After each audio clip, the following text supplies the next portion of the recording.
In their childhood, the 6 kids made a pact to become treasure hunters in search of wealth and glory, while the protagonist didn't feel as excited about it all. Thinking he wasn't good enough, the rest of the group was certain they would one day make it to the capital, Zabrudia. In this world, treasure hunters are like celebrities in the imperial capital, traveling the world in search of ruins called treasure vaults, where precious objects are stored. It's a dangerous job where adventurers face creatures known as phantoms. One of the top-level clans in the capital, called First Step, is holding interviews at a bar to recruit new members. Since a hunter can't get far on their own, most try to join groups like this to become stronger. Unfortunately, the protagonist didn't make the cut. His name is Cryandre, a shy boy who gets approached by a girl precisely because of his calm and introspective demeanor. In the tense atmosphere around the bar, she thought this boy seemed friendlier and decided to strike up a conversation. Her name is Ruda Runebeck, a hunter who has just been promoted to level 3. The girl extends her hand to greet the stranger, but he only says his name and doesn't respond to the handshake. Not paying much attention to it, Ruda comments on how many people showed up for the interview, saying she had even tried hunting alone, but that the White Wolf's Den vault was too much for her, which is why she wants to join a clan. Out of nowhere, an obnoxious man interrupts the conversation, questioning how a level 3 hunter could have gone to the White Wolf's Den, stating that it's not a place for weaklings, and that the First Step is a renowned clan that won't accept a rookie like her. Ruda gets angry and replies that the ad allowed hunters of any level pulling out her daggers to go after the guy, but one of the clan members steps in to end the argument. Inside the bar, Ruda is impressed by the number of people participating in the selection process, as it's her first time in such an event. On the other hand, it's Cray's 5th attempt. Internally, he reflects that talented hunters rise quickly through the ranks and make a living, but those without talent have to cling to the few opportunities they get and keep trying until they succeed. Ruda asks about the group dressed in white that stands out, and Cry explains they are the Arc Brave, children of the Holy Spirit and the strongest among the clans recruiting. They managed to complete a level 7 vault with just 6 members. The man sitting with them is Arc Rodin, the Silver Lightning, leader of the group. As a level 7 hunter, he guarantees success for anyone he recruits, but as far as anyone knows, he's never taken on anyone new in events like this. With that said, Ruda wants to know about the table at the back that no one is at. Cry explains, and the man who insulted Ruda earlier, Greg Zangief, reappears against the girl's wishes, explaining that the table belongs to the group that founded First Step. They are the Strategy. Cry recalls that the Strategy are young talents who came to the capital a few years ago and are considered one of the strongest groups today. The clan's official name is Strange Grief. Curiously, they are the group formed by his childhood friends. Greg mentions that the Strategy are accepting new members after many years, which is why the place is packed, but that the clan's presence is just a rumor with nothing confirmed. Whether it's a rumor or not, a warrior bursts in arrogantly declaring he's going to join Strange Grief and doesn't have time for losers. He claims he'll be the strongest hunter alive already at level 4 and is considering allowing the strongest group to recruit him. Suddenly, a girl named Tino steps in to put him in his place. An Arc Brave member tries to stop her, but she's determined to do what her sister would do if she were there. By the way, Tino claims she's the one who deserves to join Strange Grief. The Arc Brave member reminds her that the Vice Master ordered her to stop causing trouble, but Greg adds fuel to the fire, riling up the crowd and forming an improvised ring in the middle of the room. Before things get heated, Cry urges Ruda to leave. As the fight begins, the swordsman imbues his weapon with fire and attacks, but Tino completely ignores him and lands a kick on the wall in front of Cry, knocking him to the ground and blocking his escape. For some reason, she calls him Master and asks how long he's been there. Rodin welcomes the boy, revealing that he is in fact the master of the Strategy clan. In this golden era of hunters, the capital of Zabrudia has brought forth one of the brightest talents in recent times, a man who stands above all others, the level 8 treasure hunter, Cryandre. This is an epic tale filled with glory and hardship of how Cry became the leader of the group he founded in his childhood, now the strongest clan in existence. Part of the story begins a few years ago when the Strategy had just arrived in the capital that were already breaking records by completing beginner treasure vaults. One day during an expedition, Cray was too distracted to notice the approach of a monster that almost killed him, but a companion saved him at the crucial moment. All the members of this team shared the same dream of becoming treasure hunters, but while the other 5 were talented, Cray was just an ordinary guy with little spark. If he had stayed with them, Cray believes he would have started holding them back at some point, but since his friends were too kind to admit it, he decided to make the choice for them and left the group. On that day, no matter how much Andre wanted to leave, the red-haired swordsman invited him to become the clan leader, and everyone else loved the idea. In other words, from that moment on, Cryandre became the head of a group made up of his childhood friends, all highly gifted, that he always longed to retire from his life as a hunter. Upon hearing Ark Rodin refer to the boy as the master of first step, Ruta and Greg could hardly believe it was real. Ark approached the boy to joke that only he could manage to be late to an event like this, while Tino blocked the man's way, accusing him of being a fake pretty boy. Craig was supposed to be watching the crowd from the inside, but he wasn't even wearing his uniform. Since he overslept, there was no time to get ready. In the leader's mind, Ark wasn't just stubborn. None of the clan members ever listened to him. Tino Shade, for instance, was just as hard-headed. Besides being a level 4 hunter affiliated with Pigada, she was also an apprentice to Kray's childhood friend Liz. At one point, Kray asked Ark if he'd accept a new member if Kray vouched for someone's potential, and when Ark said yes, the entire bar went wild with anticipation, except for Ark Brave's own members, who made it clear they weren't interested in adding anyone new to the team. Uninvited to the conversation, Tino mentioned it would be an honor to be chosen, but that she had already decided to follow only her master, so following the fake pretty boy would be a bit complicated. The kid with the flaming sword approached with the same swagger even after embarrassing himself in the fight, but Kray seemed intrigued and asked the boy's name. He replied that he was Gilbert Bush, the Blade of Purgatory. Kray thought the boy wouldn't be useful now, but with Ark's training, he might be one day. Truth be told, Kray wasn't great at making judgments, and anyone he picked would be sheer luck, so he threw caution to the wind and recommended Gilbert to Ark, but with one condition.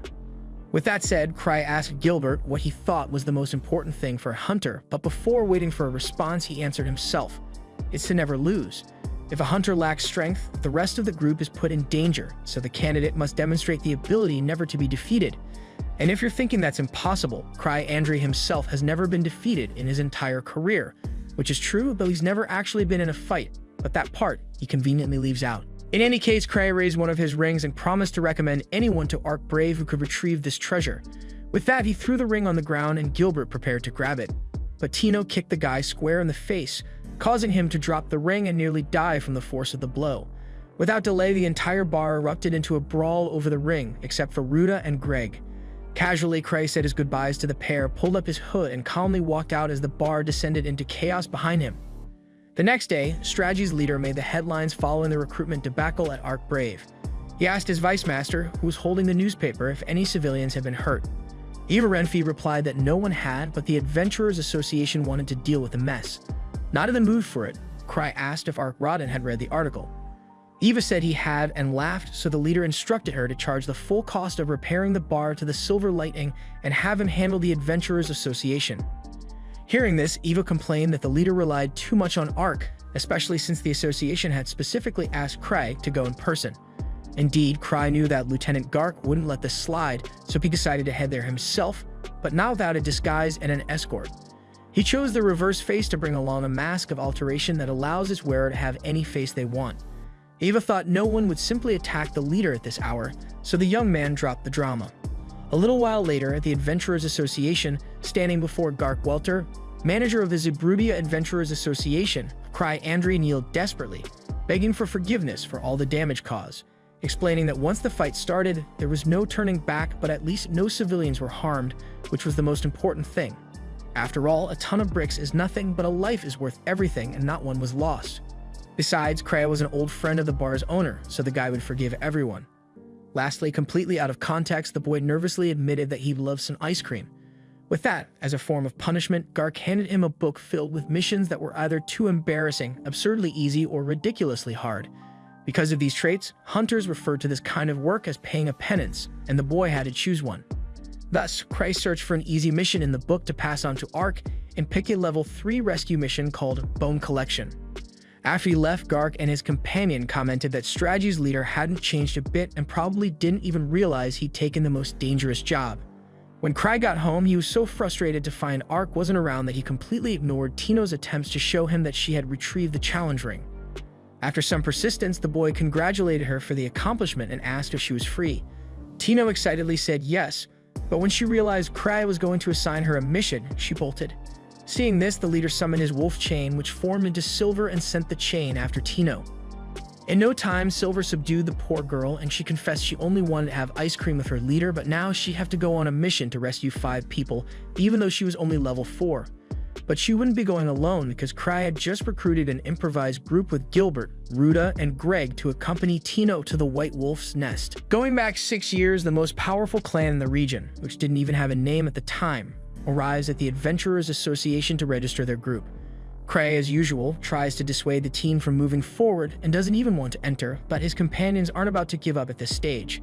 Despite his lack of confidence, he claims he'll only hold the team back, but his friends insist on having the guy as their leader no matter what, and there's no backing down now. Since Cry was being a pain, the boldest of the group steps up, kicking the door open as he marches into the association with all the swagger in the world, introducing himself as Luke Cycle, the best swordsman in the world. At his side, Liz Smart tells the guy not to hog all the spotlight, so she humbly introduces herself as the most powerful blade in the universe. Then Luke goes on to explain to a staff member that he's the most incredible of all because, as Cry always says, those who are truly strong don't choose their weapon. And if Luke uses a wooden sword, it's obvious he's the most dangerous. With nowhere to hide his face, all Cry wants is for the red-headed delinquent to stop mentioning him like that to others. Either way, it's time for the kid to register the clan's name and symbol, so the receptionist hands the rookie leader a piece of paper. According to her, a team's name represents its spirit. Since the youngsters hadn't even thought about this detail, it meant Cry had to come up with something on the fly. In his head, it was the perfect chance to pick a terrible name so they'd drop him as leader. So he drew a strange skull and named the team Strange Grief. Absolutely everyone in the group thought the name was awful, so Cry used it as proof of his lack of leadership skills. But just as he threatened to step down, all his friends backtracked and decided to adopt the name as if it were the most genius thing ever. And that's how the Strange Clan was born. Fast forward to the present day, and Greg is left speechless upon discovering that the skinny, lifeless-looking kid is actually the master of the Pegadas clan, known as 1,000 Tricks. Hearing this name, Cray Andre reflects that it was the second title he earned as the leader of Strange, because the most renowned treasure hunters usually get special names from the association and become idols. Even with everyone insisting, Gilbert Bush refuses to believe this kid is all that great, so Tino, who never liked the guy, starts complaining to the boss that there's no way she can work with this fake swordsman. And speaking of fake, Cry himself considers himself the biggest fraud in Zebrudia, because if there's one thing he's not, it's the strongest in the capital, as people say, but that's thanks to his clanmates constantly running their mouths proclaiming Strange Grief as the best thing since sliced bread. Anyway, Cry wants to know if the guests are down for the mission, and Gilbert is the first to respond, saying this is all a joke because it's an insult for such dead weight to be at level 8. Greg tries to warn him that he's picking a fight with the wrong person, but the swordsman doesn't care about anyone telling him what to do. So Cry shows no interest in the argument and kicks Gilbert out of the mission. With that settled, he asks Greg and Ruta if they're in, and they confirm. Gilbert, furious with the situation, expects the Master of Strange to beg for his approval, but Cry couldn't care less about the guy's refusal. Instead, Cry asks Tino to let him know if she needs anything, and she takes the chance to tell him she does need the Master, but he makes it clear that's not happening. With everything resolved, Andre turns to leave, but Gilbert Bush challenges the 1,000 Tricks, and if he loses, he'll join the group. Cry tells him that the leader of the group is Tino Shade, so it's her he'll be facing. Tino, never one to hold back, declares she'll deliver divine punishment against Bush using the incredible range she developed through rigorous training. Feeling confident, the swordsman promises not to hold back and challenges Cry again once he's done beating her. The last thing Cry wants is to fight, obviously, but Tino catches the challenger's attention, warning him that although she's the same level 4 as Gilbert, she's still trash compared to the Master. To make the fight even more thrilling, she drops her weapons and decides to take on the opponent with her fists. Cry figures Tino should be able to handle this cocky guy, but that sword he uses, the Blade of Purgatory, might tip the scales or even turn the fight in his favor, depending on the skills the user has. However, Gilbert mirrors his opponent's move and lets go of his weapon as well. Tino announces that after she destroys this guy, she'll go have ice cream with the Master, but Cray doesn't seem too excited about the idea. The rogue throws a tantrum to get what she wants, so the boss relents just to keep the peace. Motivated, Tino now has the perfect excuse to fight like there's no tomorrow, and with that in mind, she charges at Bush with surprising speed. Gilbert narrowly dodges the first blow, but there's nothing he can do about the leg sweep that comes next, and so he takes his first beating of the day. Determined, the guy doesn't give up and strikes back at the girl, but she easily dodges the attack and mocks him for challenging her master. Even though he seemed completely beaten, Gilbert makes a comeback and regains control of his body. Then Shade lands a slap on the guy's neck, putting an end to the poor man. Or at least, that's what everyone thought. Because while the others had already written the swordsman off as defeated, he digs deep into an old memory and remembers that he was born to be a hunter. From a very young age, he could outmatch even some adults in swordsmanship, and it didn't take long for him to grow up and head to the capital to chase the career he so badly desired.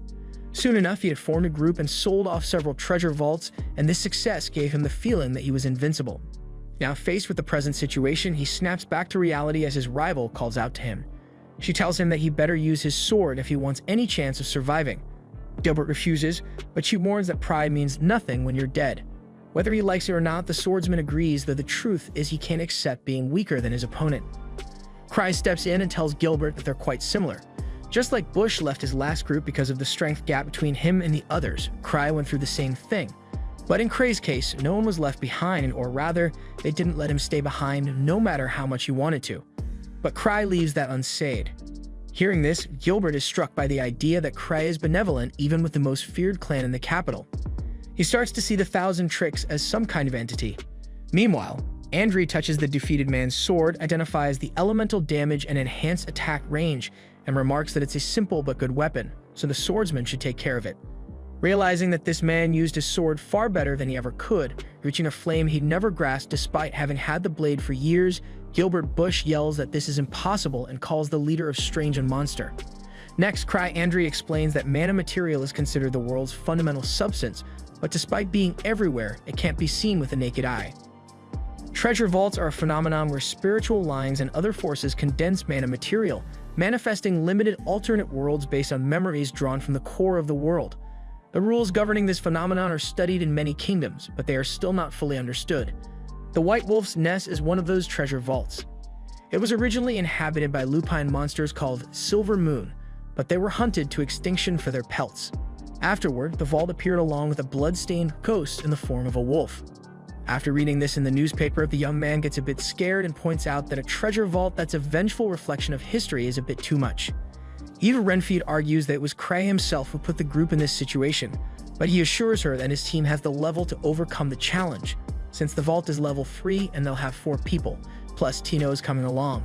By the way, the boy thanks her for telling him that Gilbert Bush had left the group because he was able to use that information at just the right moment. Moving on, the clan's vice master mentions that the master put on quite a show with a relic in the training room. He replies that it was easy to control, especially since even Gilbert managed to use it a little without any real knowledge. Speaking of which, Cry loves collecting relics with all kinds of powers and shapes. By the way, he'd love to know if Bush would sell the Purgatory Blade. Hearing this, Io loses her patience and points out that the boss already has several relics similar to that sword, and on top of that, he even took out a loan from Citri due to debts. Even though he receives an equal commission with all the other strange members, the clan doesn't generate infinite money. Embarrassed, Cry looks for a counter-argument but can only remember that he needs someone to recharge his relics. So he goes to 2 allies, and while the woman is recharging the relics, the man tells him that a ghost in the shape of a wolf appeared near the White Wolf's Nest and destroyed an entire caravan with level 3 escorts. Cray thinks his team will handle it without any issues, but the man stresses that the ghosts in the area have been growing stronger. The woman adds that Rudolph DeVoe, a powerful level 5 lancer, has also shown up there, and Cry remembers that this guy is on the wanted list for the guild job he took. Worried that the mission might fail, the leader hopes Gilbert has recharged the Purgatory Blade. Speaking of the team, which is already on its way to the nest, Tino doesn't help the atmosphere by revealing that she left a will before setting out. After all, if her master sent her on this mission, it means it won't be easy. Still, she believes that Andri would never assign her a random group. On the other hand, every other member of the group except for Tino thinks this is the most random team possible. Either way, Gilbert accepted the job because the Thousand Tricks knew even why he left his old group. Tino explains that the guy is a genius at deduction and has extensive knowledge about the capital and its surroundings, so he must have deduced this fact from Gilbert's words. Ruta doubts this quite a bit, but Greg figures that only such a methodical mind could have coldly calculated that bar incident. Taking advantage of this speech, Tino reinforces that the master planned everything for the mission to go smoothly without major scares and would never send a group to their deaths without careful thought. And speaking of the devil, after sending a group to their deaths without thinking, Craig decides to catch up with them in time to order them to abort the mission. Back with the team, they barely arrive before encountering a ghost wielding a sword and shield at a level well beyond that of humans. Meanwhile, Cry is rummaging through endless clutter, searching for relics. Eva scolds him for carrying a Citri slime, which is banned by Imperial law, but the boy doesn't have time to waste and will have to make do. So he takes off flying with this broken and unstable relic. which might just make this young man's last flight. Years ago, during the early days of Strange Grief, it had only been a week since the clan began operating in the capital of Zabrudia, and Gilbert was already fuming. His ultimate divine sword, which he had named Blade of the Testament, had shattered like it was nothing more than a twig. Other envious members joked that fighting ghosts with a stick would be tough, while Tino Shade remarked that she hadn't expected to find a Cyclops in a level 1 vault, since those monsters were level 4. Listening in on the conversation, a drunken tavern customer approached the group calling the kids rookies and insisting that a Cyclops would never appear in the Goblin Cave. Even if it had, he claimed there was no way they would have survived. At that, 2 female members of the clan stepped closer to the drunk and showed him the Cyclops, much to the adventurer's shock. Cray, reflecting on the scene, thought to himself that this was exactly why he hadn't wanted to bring the creature along. Fast forward to the present day, Gilbert Bush slices a werewolf in half with his sword. Exhausted from the fight, Ruta complains that this kind of monster should never show up in a level 3 vault. Similarly, Greg doesn't understand why the Blade of Purgatory hadn't ignited during the battle, to which his owner explains that the sword is out of mana and he can't recharge it on his own. Ruta begins to think it might be better to retreat for now, and Greg adds that the situation is indeed different from what they were told, especially since, under these circumstances, the group they came to rescue is probably already dead. After hearing everyone's input, the leader, Tino Shade, decrees that the plan will not be changed. Anxious, Greg asks whether survival isn't the top priority, but Tino firmly responds that they didn't come all this way to collect monsters. Those they came to rescue are still alive. In fact, they're executing a perfect level 8 strategy, and the decision to deplete the Blade of Purgatory's mana was certainly part of the Master's plan. The group presses on toward the White Wolf's den, where humanoid wolves are armed with bows and firearms. This makes Greg realize that the ones they had defeated earlier weren't just randomly strong, but that the entire pack was highly skilled. Tino explains that this den was created to house the Silver Moon wolves, who originally lived there. Gilbert rushes ahead, eager to resolve this situation quickly, figuring that once they handle the wolves with bows and firearms, the rest will be easy. However, Tino warns him not to get reckless, reminding him that, as leader, it's her duty to ensure everyone returns alive. With that, she lays out a clear strategy. She and Ruta, being the fastest, will lure the enemy, while the rest will attack from behind. At close range, the firearms shouldn't pose much of a problem. Even if they end up in a dangerous situation, no one is to use another as a shield or a sacrifice. Meanwhile, Christ silently prays that at least Tino survives, even if the rest of the group ends up being used as shields. Back with the team, Tino acknowledges that the enemy is far superior in terms of skill, but they have one key advantage: teamwork. No matter how strong the opponent, they don't understand the concept of cooperation. With that said, more armed werewolves appear, and the group instinctively knows how to respond. Tino observes that even though they are an improvised team, the setup isn't bad. Gilbert Bush might talk too much, but he's very competent. Greg Zangief, with his wealth of experience, works well with others. Ruga might not do anything flashy, but as a rogue, she excels at locating enemies, and without her, Tino wouldn't be able to focus on the fight. With every aspect of the strategy falling into place, Shade starts to believe that her master is a true genius for being so spot on. Meanwhile, in the heat of battle, Gilbert grows angry, feeling as if he's being underestimated by the enemy. This feeling sends him back to an old memory, one where he thought he was going through the same thing when he ordered his subordinates to be more tenacious. But his team couldn't keep up with him, so Gilbert gave up and left the group on the spot. Maybe they had been trying their best, but over time the gap between them only widened. Back then, the boy was full of rage, and it's only now that he realizes those people were giving it their all, and he never considered how they felt. Now, fighting side by side with others, he's reached a level of maturity where he understands that teamwork is always better. After another victory, the team pushes forward in the White Wolf's den, reaching a strangely larger area than the previous ones. Tino places her hand on the wall and senses a presence. Not the people they came to rescue, but likely the den's boss. Greg asks if it might be wiser to flee, but Tino points out that they've come this far without a scratch, so they should be able to handle the boss. Even so, Greg remains uneasy. Shade comments that he's way too cautious for someone who looks so tough, and that safe missions never help anyone grow. Caution is good, but sometimes you have to be bold. Greg admits that she's not entirely wrong after all. Once a hunter reaches level 4, they can make a living just by completing vaults below their level. Every time he thought he couldn't win, Greg would stop confronting his enemy, which was a direct result of watching many of his friends die. Tino responds that although Greg has been a hunter for a long time, he came to the first step precisely to change that mindset, And that's also why the master put him in the group, otherwise it wouldn't make sense for Cry to have chosen someone he barely knows. Actually, Cry wanted to save everyone there, meaning the master is like a god. And there's no way he assembled that team randomly. He never stooped to such a ridiculous role.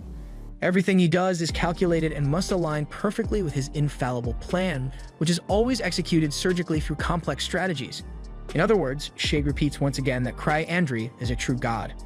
On that note, Ruta is eager to understand why she was chosen for the team, and Tino is left without a clue on how to respond, so he just observes her, searching for an answer. It quickly dawns on her that the reason is obvious. Ruta is very beautiful. The newcomer looks like she's about to complain, but before she can, the leader cuts off the small talk and calls the group to continue their journey. Speaking of the cold and calculating god, Cray begins to panic as he has no idea where the group he sent is. To make matters worse, the relic he's using to fly is basically an airplane without brakes, which is obviously dangerous. However, despite all the bumps along the way, he manages to crash into the White Wolf's den completely by accident. Meanwhile, Tino, Shade, and the others face the dungeon boss, a giant white wolf. The moment the enemy makes its first move, the entire group pulls back, clearly anxious because there's no denying that this wolf is incredibly powerful. The team becomes hesitant, disorganized, torn between fighting and fleeing. Shade observes that the boss isn't wearing a helmet, which must be its weak spot. This is probably one of the 1,000 challenges set by her master, Cray, so she must ensure she passes the test. With that in mind, she orders Gilbert to block one of the wolf's strikes while she takes care of the rest. Gilbert steps up, bracing his sword against the overwhelming force of the beast's axe, holding it off for a moment. Greg attacks one of its legs, but the wolf manages to fling the warrior away with its left front paw. Tino charges forward fearlessly against the opponent, leaving Ruta in awe of his determination. Greg loses his sword after it takes a heavy blow from the axe, shattering the blade. As the wolf winds up for a second strike, Ruta rushes in to save him, pushing him aside just in time. Tino Shade seizes the moment, climbing up the wolf's axe handle and making her way to its head. During the leap to deliver the final blow, she suffers a deep scratch but manages to stick to her plan and drive her sword into the creature, defeating it once and for all. After their victory, Shade realizes her wound is quite serious, but she has a healing potion ready, which eases the situation. Greg laments his broken sword, but Gilbert points out that he should be thankful it wasn't his head instead. Eventually, the big guy thanks Ruta for saving him, and they remember there's still a rescue mission ahead.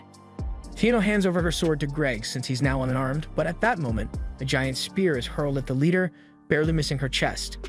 As they gather their bearings, 4 more giant white wolves begin to appear, identical to the one they thought was the dungeon boss. Even Tino feels the pressure and realizes that her master has put them through a challenge far tougher than expected. Faced with this overwhelming situation, she orders everyone to flee through the nearest passage on the right, knowing that the narrow path will hinder the wolves' movements. However, one of the wolves blocks the way, so Greg suggests that Tino and Ruta, being quicker, escape through the passage while he and Gilbert sacrifice themselves for the group. But the leader insists that no one should be sacrificed, commanding each member to aim for the wolves' eyes and organizing the team for a new offensive. The attack formation quickly falls into place with Gilbert taking the lead, ready to face death head-on. With his sword, he blocks one of the wolves' attacks, followed by Greg striking, but both are thrown back. Ruta hurls shurikens at another wolf's eyes, but the creature shuts them just in time. Tino then prepares a technique she developed under Cray's training, using an accessory that emits a bright flash to blind one of the wolves. Seizing the opportunity, Gilbert attacks, but even blinded, the wolf manages to hurl him against the wall with force. Tino chastises herself for a poor strategy that put a team member in danger, and now it seems like everything's about to end. The team is surrounded with no resources left to fight. At that moment, Cry accidentally crashes into the scene, taking out a wolf with his wild flight. The remaining wolves hesitate to attack after witnessing such power, but one advances with its sword. Cry, using one of his accessories, blocks the blow and fires projectiles with another, bringing the creature down. With 17 security rings at his disposal, Cry can do quite a lot in battle, but he just wants to go home, not even caring about finding the people he was supposed to rescue. To quickly end the situation, he tosses his pendant into the air and detonates it with one of his rings, creating a distraction for the group to escape. Soon, everyone is retreating, although Tino is wounded and slower than the others. Gilbert complains about the pace, but Ruta points out that the group's leader is setting the pace for the injured rogue. In reality, though, Cry is running as fast as he can, which happens to be as slow as the injured girl. Thinking the master is being considerate, Tino remembers that his kindness has always been one of his defining traits. A long time ago, when she was still a child, she was in trouble with 2 guys until strange grief showed up to save her. Ever since then, she's wanted to be like them. After putting some distance between themselves and the wolves, the group takes a break, and Cry uses another relic to heal Tino's wounds. Gilbert remarks, somewhat disdainfully, that the guy uses an item for everything, but Cray doesn't care. They continue on their way under Cry Andre's leadership, though he has absolutely no idea what he's doing, much less how to get out of this situation. Years ago, when he was still a child, he would always impress his clanmates with a number of relics he had under his control. Having always been a fan of such items, he made a point of saving up money to buy as many as he could. Liz asked if Cry would use one that suited her, but Luke thought that would be unfair since the leader should use relics that benefit the whole group. Tuna remarked that now it would pay off for the leader to be a hoarder, as she would finally be rewarded for acting as their battery. Liz wanted to know what relic she had in her hands, so the owner explained that it was a magic pouch capable of carrying far more items than one might imagine. Tino assumed the bag must have been expensive, but to the contrary, Cry explained it was very cheap because it could only store chocolate. With that, Tino realized there's nothing more useless than that. Liz caught the leader's attention by showing off a bracelet she loved, but soon after, she was thrown to the ground twice without being able to react.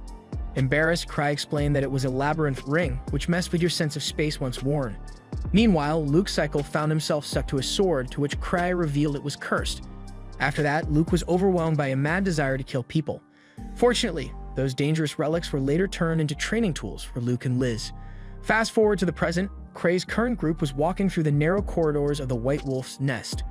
Cry noticed these corridors split continuously, which meant that no matter how far you walked, everything always looked the same, and there was no way to tell where you were. To make matters worse, for some reason, Cray was leading the way as if he could guide the team, even though the rogues were Tino and Ruda. At that moment, Cray glanced back discreetly, causing everyone else to do the same. In truth, he just wanted to see if Tino would look back at him, as he was worried she might be hating him by now for dragging her into this crazy mission. Since she looked back along with the others, the kid started to think she didn't want to talk to him anymore, and all sorts of anxieties came rushing in. Even though she had always said she adored him, it seemed Cray had messed up big time, and he figured he'd have to apologize on his knees.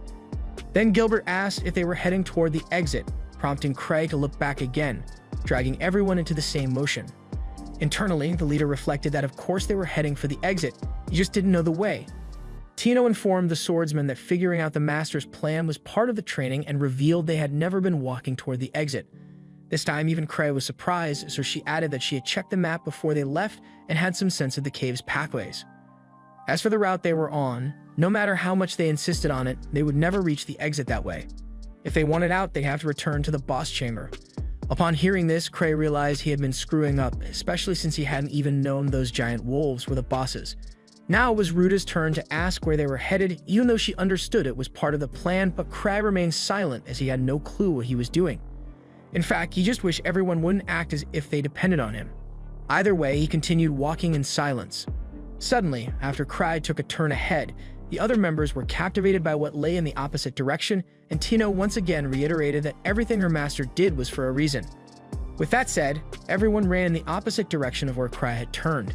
Confused, he went to check what was happening and discovered that the soldiers they had come to rescue were down that corridor. The soldiers' leader, Rudolph Devout, thanked the newcomers for rescuing him, and Tino Shade gave all the credit to her master as he had always known what he was doing. Cray replied that it seemed more like a coincidence, which left Gilbert puzzled by this strange remark from the leader, while Greg noted that it only made him more mysterious and indecipherable. Ruda mentioned she had given some potions to the wounded, but they were exhausted and needed food. Given that, Cray pulled out his pouch that stored infinite chocolate and distributed it to the soldiers. Gilbert asked how that thing worked, but Cray said it was a secret. Greg stated that when he heard the missing soldiers were level 5, he was sure there must have been some mistake, but Rudolph revealed that they too had been caught off guard, as no one had expected those enemies to be so strong. Gilbert acknowledged that the wolves were strong, but he was surprised they could subdue level 5 soldiers. However, Rudolph clarified that it wasn't the wolves that had done that, but a lone enemy, a small ghost with a face fully covered by a skull, as if it were the embodiment of resentment.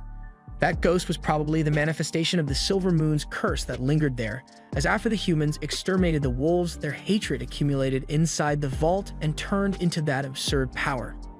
At least that's the theory Rudolph believed to be correct, as he couldn't imagine any other explanation.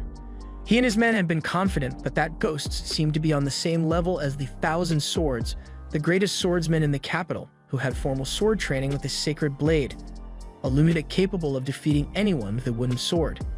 Thinking about it, Cry knew well that this man was his childhood friend and a member of Straggery, and his name was Luke Cycle. Cry imagined that Ghost was strong, but thought it was an exaggeration to place it on the same level as the Thousand Swords. In any case, Luke wasn't there, and Tino wouldn't be able to defeat that ghost, so Cray regretted not waiting for Ark. In the end, he suggested that everyone should leave before they encountered this creature. But since Tino Shade was the mission leader, everyone had to respect her decision. Tino responded that she was trash compared to her master, but Cry assured her that it was part of the training, and if the rogue needed help, he would step in. In truth, Cray was just tired of leading and wanted to shove that responsibility onto someone else, but in any case, Shade accepted the challenge and agreed that the best course of action was to get out of there as quickly as possible. After resuming their journey, Tino leads everyone to the exit. Rudolph begs to stay behind and buy time while his companions are taken back, but the leader assures them that as long as the master is present, everything will be fine and everyone will return home safely. Hellion, one of Rudolph's subordinates, insists that being the shield is his role, as his superior only accepted this mission because of him. Still, Cray says they can resolve that once they're safe in the capital. At that moment, dozens of howls echo throughout the cave, and Cry calculates that he has 5 safety rings left. On the 6th time, he will die for real. To make matters worse, he no longer has relics to use, and the shooting ring won't be enough to stop the enemies from advancing. As if that wasn't enough, the Citri slime has disappeared, and the sword tied to his waist has fallen somewhere. Under these circumstances, Cry Andrew wonders if this is the end. Meanwhile, a mysterious figure walks through the misty corridors of the cave and teleports elsewhere. Amid everything that's happening, Cray's group assumes that something very serious is about to occur, and Rudolph prepares for what's coming. Cry steps in front of Tino and assesses that if he uses the Night Hiker and becomes a human missile, he will die once, but at least he'll manage a surprise attack. Then 4 purple flames light up the room, revealing the much-talked-about ghost. Instantly, everyone is stunned by the imposing presence of the enemy and starts trembling in fear. Behind the ghost, another mysterious figure appears with a sword, leading Tino to begin saying a final goodbye to her master, while Cray wonders what Liz Smart is doing there. Without delay, as the ghost looks back, Liz teleports to his flank and delivers a powerful kick, slamming the monster against the wall. After that, she returns the sword Cray had lost and explains that she came running but was saddened and embarrassed to hear that the leader had gone to a vault. She couldn't believe Cray was the type who worried too much, nor that his own apprentice, Tino Shade, couldn't even pick up trash properly. As she says this, Liz grabs Tino by the arms. Gilbert tries to say something about it, but Liz kicks him in the chest, warning that she's in the middle of an apology. Then she asks Tino whether it was incompetence during training or a lack of ambition on the student's part. After calmly asking this, the teacher loses her composure entirely and curses her out, saying she'll die in the gutter before causing problems for Cray's name. Tino reacts by kneeling and begging for forgiveness for being worthless and awful, so Cray steps in, saying that Tino did great on today's mission and that Liz is also doing an excellent job. Hearing her master's praise, Liz feels proud of herself and points out that all Tino lacks is the will to die. At that moment, a giant wolf arrives in the area wielding a minigun that fires wildly at the humans. Liz puts her mask back on and practically stops time, grabbing one of the bullets flying toward her. When the wolf finishes shooting, she drops the bullet to the ground, furious that the opponents underestimated her, thinking they could defeat her with such a pathetic little weapon. Then she complains that her pupil was scared of this toy, ruining her reputation as a master. With that, she leaps at the giant wolf and lands a kick to its head, dragging it to the ground, leaving a trail of energy that explodes insanely. In the midst of the explosion, the woman screams that killing enemies however you like is the most fun thing on the face of the earth. With that done, only the ghost and his sword remain. He attacks Liz with impressive speed, but she stops the blade mid-strike with just one hand, teaching her student that this is what should be done, and such a move doesn't require any extraordinary effort. Then she knees the ghost in the stomach and follows up with a punch that sends him crashing to the ground. According to the member of Strange Grief, just kill your enemies so they don't attack you, always attacking with everything you've got, even if it risks your own life. While passing on these teachings to Tino, the teacher calls her stupid and every other name imaginable, to the point of making the girl cry. In the middle of this beatdown, Cry observes that this ghost would have no chance against the Thousand Swords, and that it was precisely the battles between Liz and Luke that caused Straggery to evolve so much. Nowadays, Liz Smart is faster than anything in this world, earning her the nickname Broken Shadow. Back in the capital after their victory, Gilbert Bush announces that Cry can keep the Sword of Purgatory because he plans to restart his journey from scratch and before long will be able to catch bullets in mid-air like the Broken Shadow. Hearing this, Tino, Greg, and Ruta don't believe it for a second, but the boy just wants to dream and be happy. But since he wants to be as strong as Liz Smart, Tino has a piece of advice about Strawberry's personalized masks. 6 years ago, Cry Andri had messed up the mask order for his clan and ended up requesting some without even eye holes. Even so, all the members thought it was awesome and officially adopted the accessory. A year ago, a girl named Citri Smart gave a slime to Cry because she felt safer that way. Citri is an alchemist and a member of Strange Grief. According to Cray, she's a bit quirky, but part of the Capital Science Institute and the brains behind Sigri, having been considered the most renowned among alchemists, so much so that she earned the nickname Prodigy. Occasionally, Citri has Cry test the crazy concoctions she whips up in her lab. Regarding this slime, she instructed the leader to be very careful, as if he accidentally dropped it, it could bring the entire capital to its knees. Fast forward to today, Cry is frantically searching for Citri's slime all over his room. After a period of frustration, he sits down to ponder where it could have ended up. When he opened the capsule at the White Wolf's den, he noticed it was empty. Initially, it had been secured in a vault which Cry had never opened, and the vault itself is a relic. Thus, the leader of Straggery concludes that the vault had always been empty, lays on his bed, laughs out loud, and remarks on how much of a prankster Citri is. Yet at the same moment, he considers that dwelling on this could make him sick. Meanwhile, at the White Wolf's den, a warrior defeats a ghost and questions her partner whether this place wasn't supposed to be level 3. He replies that the level of the ghosts had suddenly increased over the past few weeks, so the woman highlights that the association's investigative missions are no cakewalk, while the guy concludes that investigating anomalies in treasure vaults is also vital for the kingdom. Besides, he recalls that Miltrux is also probing this matter, suggesting that something strange is afoot here. Back to Cray, the guy hardly slept, obsessed with thoughts about the slime. As he steps out of his room, Eva Renfield approaches him, notifying that the association demands a detailed report on the White Wolf's den. As lazy as ever, Cray replies that the leader of the expedition team was Tino, hence she should handle the report. But the Vice Master of Art Brave explains that Tino Shade is training with Liz. With no way out, Cry inquires if there had been any commotion in the capital about this mission, and Eva mentions she knows nothing but promises to investigate. Right then, Miltrux asks her to drop the matter and announces he will check on Tino. Eva tells him she's in the training room on the second sublevel. With the boss's departure, Renfield ponders whether anomalies in treasure vaults or squabbles among the capital's nobility. Cry continues to predict everything without a clue. It might have been a coincidence the first time, but after the second or third time, it's a certainty. This leads her to wonder what's happening in the capital. Shortly thereafter, Cry reaches the sublevel where Sten Anger, the leader of Obsidian Cross, awaits. Without delay, Sten asks Cry to stop Broken Shadow as it's disrupting the use of the training hall. Regarding this, Cry argues that monster elimination isn't his forte, to which the man responds that Ansem and Lucia are also absent, so there's no one to stop that girl. Moreover, he wants to know how Liz Smart returned alone. The leader explains she disarmed all the traps and reached the boss's room but got bored and turned back. Impressed, Sven emphasizes that the Night Palace is a level 8 vault, so only someone with a screw loose would get bored on such a mission. But either way, he insists that if someone doesn't step in now and stop Liz, Tino might end up in big trouble. At that, Cry forces a smile and asserts that people don't die that easily. But when they open the door to the hall for him, Liz is standing over an unconscious Tino in front of him with the teacher still threatening the student without fear.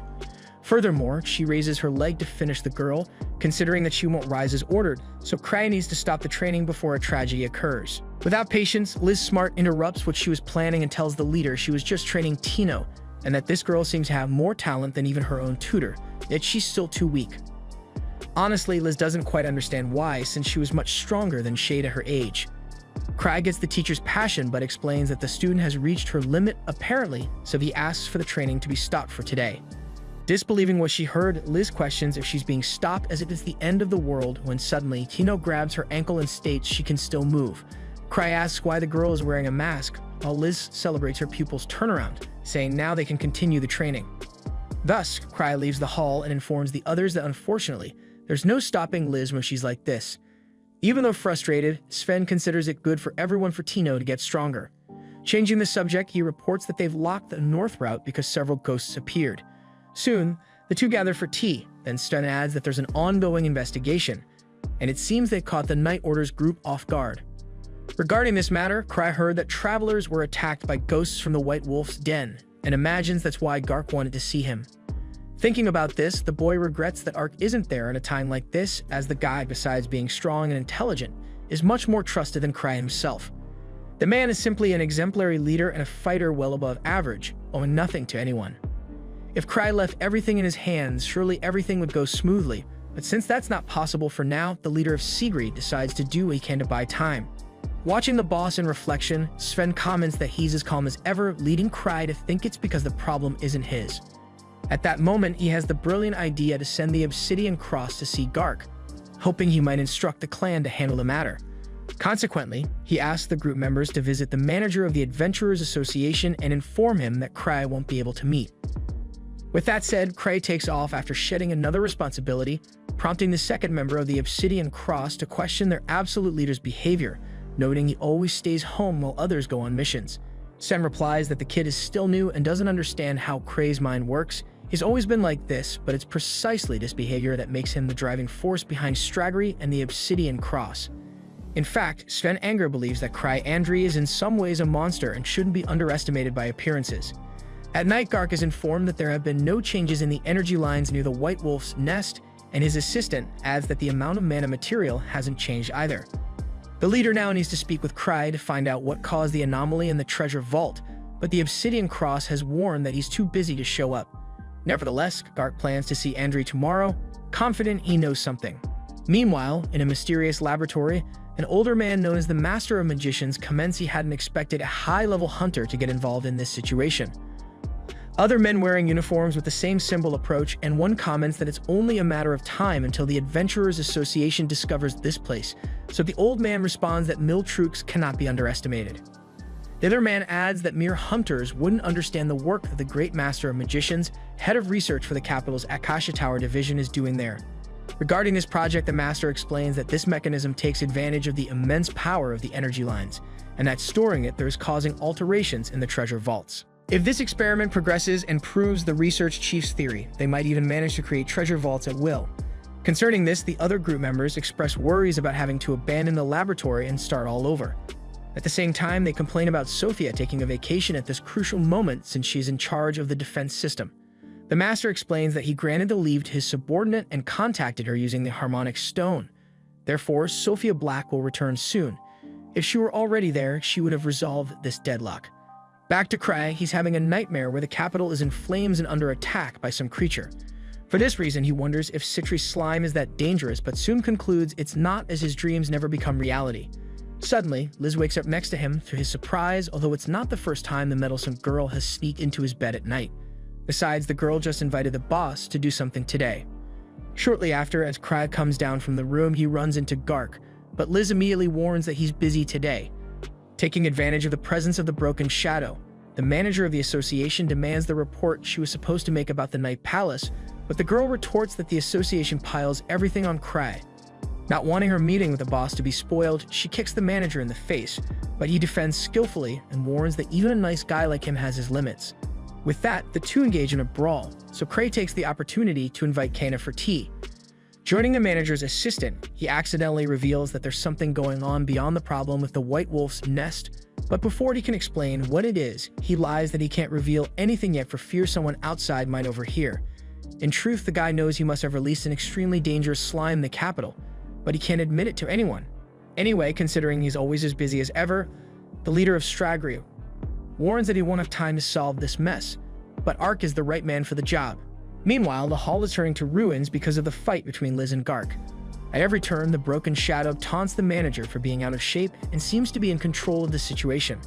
However, the man finally loses his cool with the girl's cheekiness and fully channels a massive energy emanating from his body. When Cry returns to the hall, he remembers that the branch manager of Zabrudia used to be called the War Demon during his level 7 hunter days, and to prevent the building from collapsing at the hands of this man, he asks the two fighters to pause the violence. When Eva arrives, she freaks out at the destruction that has taken over the place. Soon, Cray and Liz finally go out together, and the girl keeps provoking Gark, saying he's become an old weakling. For his part, Miltrux wouldn't be so sure, but Liz is convinced the manager wouldn't pass the Night Palace at this level. Speaking of which, Cray asks if the dungeon boss was tougher than that of the White Wolf's nest. But Smart found it so easy to defeat the nest boss that he didn't even realize it was a boss. With that, Cry remembers that Citri and the others are still at the Night Palace, and if they don't return soon, the lost slime could cause a huge mess. Liz sees that the guy seems worried and asks what's going on, so he asks what the girl would do if the entire Zabrudia were destroyed. Liz replies that she would flee somewhere south with Cry as she has never seen the sea before and this would be a great opportunity. With that, the broken shadow leaves her bag in the boy's hand and runs to pin down some civilian's arm, claiming the guy was looking at them strangely. However, Cry asks the girl to let him go, so the man runs off. Then the fugitive reaches a safe place and wonders why Miltrux let him escape, suspecting that Cry knows something about the plan. Next up, the Obsidian Cross reaches Gark after being sent by Cray. Once again, the association manager complains that the leader of Straggery can never help with anything, but since he couldn't do anything about it, he accepts the help of the appointed ones to investigate the White Wolf's den. Upon arrival, Sven realizes he fell right into the trickster's usual spiel, as the boss simply tossed this hot mess into their hands, considering the ghosts in the den are much more powerful than anticipated. Back to the protagonist, he and Liz Smart have just arrived in the capital's most dangerous region, but some men watching the couple could swear that the real danger there is actually the Shattered Shadow. Speaking of the girl, she wants to know if her suitor has any business in this place, and without explaining what it is, Cry just says yes. Alone with his thoughts, he recalls information from Eva about several people who have gone missing in this area, one after another. And although this type of situation is relatively common here, he's worried the Citry slime might have attacked someone nearby. Moreover, a cool ice cream shop opened around here, so two birds with one stone. At that moment, Liz asks again about the reason for their visit, so Cray invites her to pop into the ice cream shop. At the same time, the ice cream man, who was the same man the two had freed in the middle of the street, looks out the window of the shop and sees the couple heading his way, causing him to panic and think he was followed and that letting him escape was a trap to get them there. Actually, this new ice cream shop is a research center that Cray must not discover, so the man rushes to close the door, but Sophia Black enters the premises after returning from her break. Meanwhile, Liz knocks on the ice cream shop's roll-down door, demanding someone open up for her and her friend, but Cray diffuses the situation, suggesting the staff might be off today. The girl smells something sweet and is sure she saw this place open just moments ago, yet still, the guy doesn't want any trouble and invites his companion to leave. Inside, the man breathes a sigh of relief seeing the two depart. Returning from the fake investigation, Cry regrets that the whole outing yielded nothing, as he still has no leads on the Citry slime. Thinking about this, he asks Liz when Citry will return from the Night Palace, but instead of answering, the Shattered Shadow proactively offers to help with whatever is needed, as if she were jealous.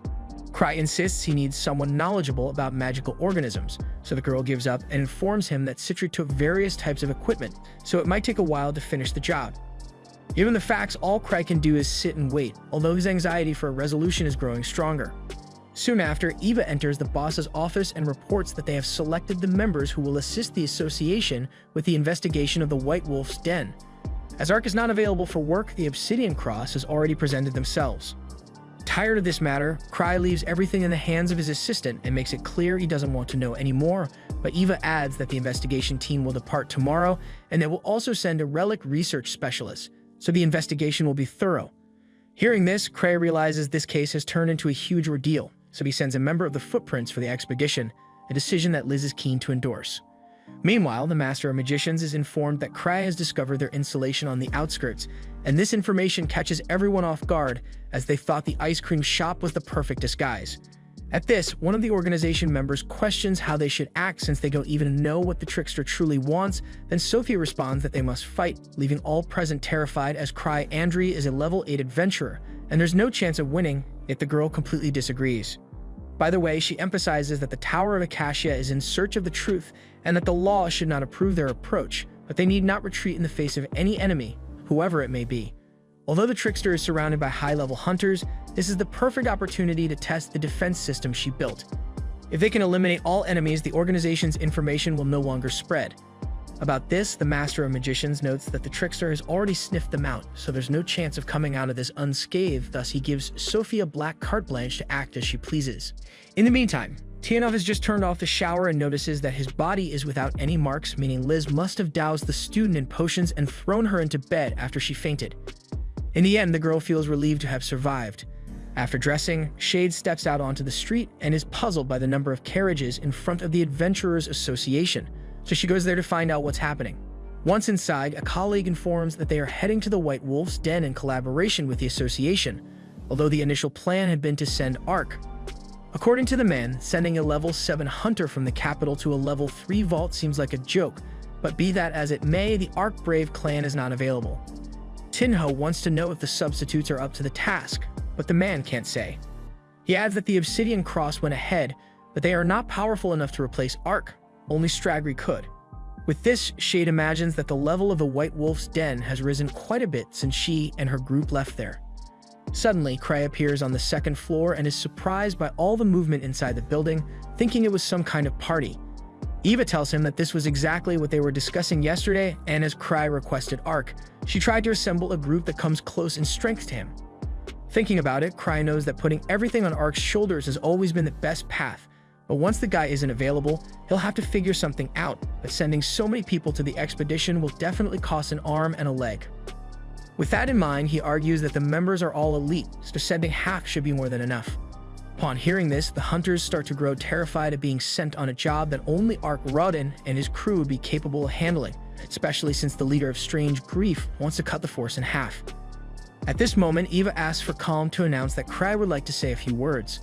Wishing he were somewhere else, Andre steps forward and states that this vault was originally level 3, and for that reason, half the hunters should suffice. Nonetheless, the hunters are still panicking, so the leader asks the Deputy Master of Ark Brave if there will be a reward for this mission. She confirms there will be, especially since Gark managed to secure additional funding. As for Cry, he is relieved that the money issue is resolved, but he remains concerned about not yet finding Citri's slime. Worse, he begins to fear what might be inside the White Wolf's nest, as these people are simply terrified of going with fewer people. However, since the hunters want it this way, Cry states he has no right to stop anything. Internally, all he thinks about is dumping the responsibility on as many people as possible so he would be less accountable. However, Liz Smart suddenly appears and says she wouldn't even take half or might even go alone. A hunter argues that Liz says this because she is strong, so she replies that it is precisely this mentality that prevents these guys from leveling up. Full of moral authority, she approaches the leader and asks to take on the mission, but he promptly refuses. Internally, the boy reflects that this would be very unfair to Tino. Besides, there are already a lot of people there. And if Smart takes on this mission, it will definitely cause problems. With that in mind, he decrees that everyone should go on this investigative job. Ema questions whether Cry will lead the group to the vault, and this question drives the man mad. The hunters anticipate the master escorting them into the nest, so Cray makes up an excuse that he has matters to attend to and will meet the team later. Until then, leadership will remain with Obsidian Cross. With this, the young man hopes to appear only when everything is already resolved.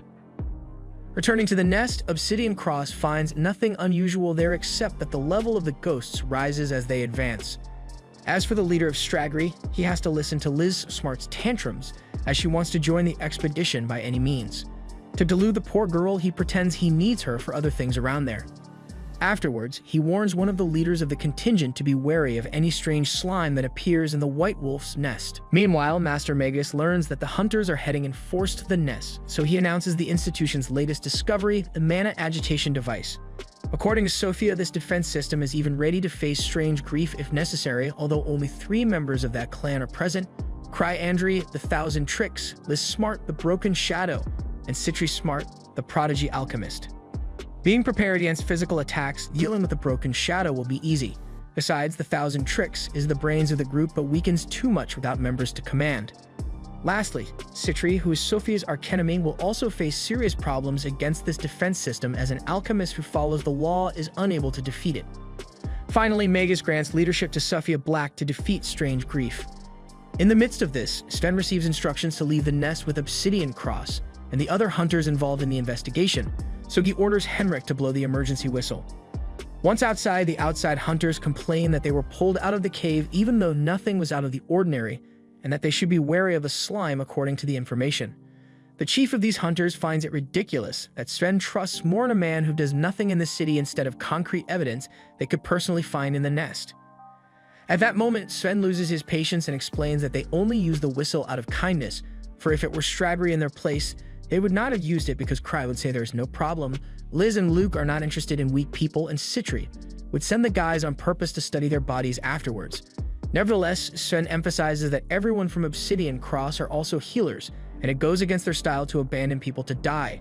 But if the hunters want to continue investigating without the arrival of new reinforcements, they are welcome to do so. Furious with the leader of the Cross's speech, the other hunter exclaims that it's ridiculous they have to be careful with a slime because such a terrible monster would never be there. About this, Sven replies that a long time ago, Cray told everyone to see the cherry blossoms in the nest, but since it was outside the city, they should bring their weapons just in case. The leader knew that the vault would materialize with the phenomenon of the prismatic garden, so Sven believes that Cry can see a future. The reason they spent a fortune on this resonance stone was to obtain information more easily, as this is the value of information for the 1,000 tricks. And speaking of him, the man has to endure Liz smart in his ear all day because the girl is eager to do something, but Cry still intends to show up at the mission only when everything is near the end. At that moment, Citri just came back because she had a bad feeling about a powerful enemy that must be destroyed before it strengthens. Later, Gark gears up completely to help on the expedition, although Kana tries to remind him that he is already retired. Nevertheless, the manager wants to show who can still keep up with the young ones. At that point, Citri approaches the man and asks him a favor. We are then taken to a childhood memory of Cray, where he is talking with Citri.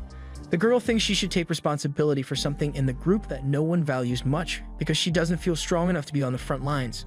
So Cray advises her to become an alchemist. Back in the present, Citri comments to Cray that the slime she produced has developed an ability to adapt to the environment. It evolves at the rate of a slime, but is still a flawed product. She reassures Cray, telling him that the slime is made to not attack either her or him. Hearing this, Cray celebrates that he will come out unscathed, but then remembers that the two of them are not the only people in this world. Citri remarks that even if the slime escapes from the metal capsule, it couldn't leave the vault where it is locked up because it's a different topological space. Upon hearing this, Cry sweats as he delivers the bad news to Citri, who immediately suspects that the creature has already escaped the vault. She checks the place where the slime was stored and, considering that the creature prefers human environments, presumes it fled through the drain. Cry then realizes that a creature capable of completely destroying the Imperial capital is roaming around, but Citri assures him that she will take care of the problem. However, she admits there is another small problem besides this one. Meanwhile, the hunters camp around the White Wolf Den. Semin wants to know if anyone has arrived to command the expedition, as he doesn't mind handing over that responsibility to someone else. However, the informant announces that Cray left the command with Sven anger. Sven understands that the leader will not appear as usual, but hoped that Liz would be present to lead. He is informed that the tricks are called Broken Shadow and Tino Shade for another task. Sven, of course, celebrates the decision because, with Liz present, it would have been much harder to keep things in order. With everyone gathered, the first thing he asks is whether any hunter there has ever fought a slime, but none of them have that experience. Some hunters question whether this is a worthy opponent for a fight there, as they could have stepped on a slime without even realizing it. Next, Sven asks if anyone brought equipment to fight slimes, and some hunters respond that they are weak against swords, hammers, fire and wind spells, and even insecticides. Hearing this, Sven laments the stereotypical view everyone has of a slime. For most, anything works to defeat this creature. At that moment, the leader of the expeditionary hunters, who has issues with the obsidian cross, steps forward and claims that he and his group will destroy the creature everyone is so afraid of. But the other hunters look at him with contempt as if he were the first to die on this mission. Feeling humiliated, he continues to be annoyed by the fact that everyone listens to a leader who is never present at the fight. Suddenly, Talia Widman speaks up and introduces herself as an alchemist. Sten Anger and his partner are surprised because they thought only Citri was an alchemist in the clan. Talia explains that she was in the clan's laboratory with Citri, studying the slime together. Sten asks about a weakness of the creature, and she shows a specific substance she produced with Citri to eliminate slimes. This substance does not work on other monsters, but if this slime is of the right category, there is a 99% chance of it being eliminated with the item. Meanwhile, the Grand Magus announces that the moment is near. Communicating remotely with the group members, Sophia Black agrees, stating that the Master's research is extremely powerful. Now that everything is ready, the Tower of Akashi cannot lose, especially facing fewer than 100 hunters. With the power they possess, they can annihilate all. Magus asks what the next step will be, and Sophia dictates the plan. Back at the White Nest, Sten Anger announces that everyone should split into groups to invade the place with all due caution. It's essential that everyone uses whistles for communication, especially in cases of emergency or discoveries.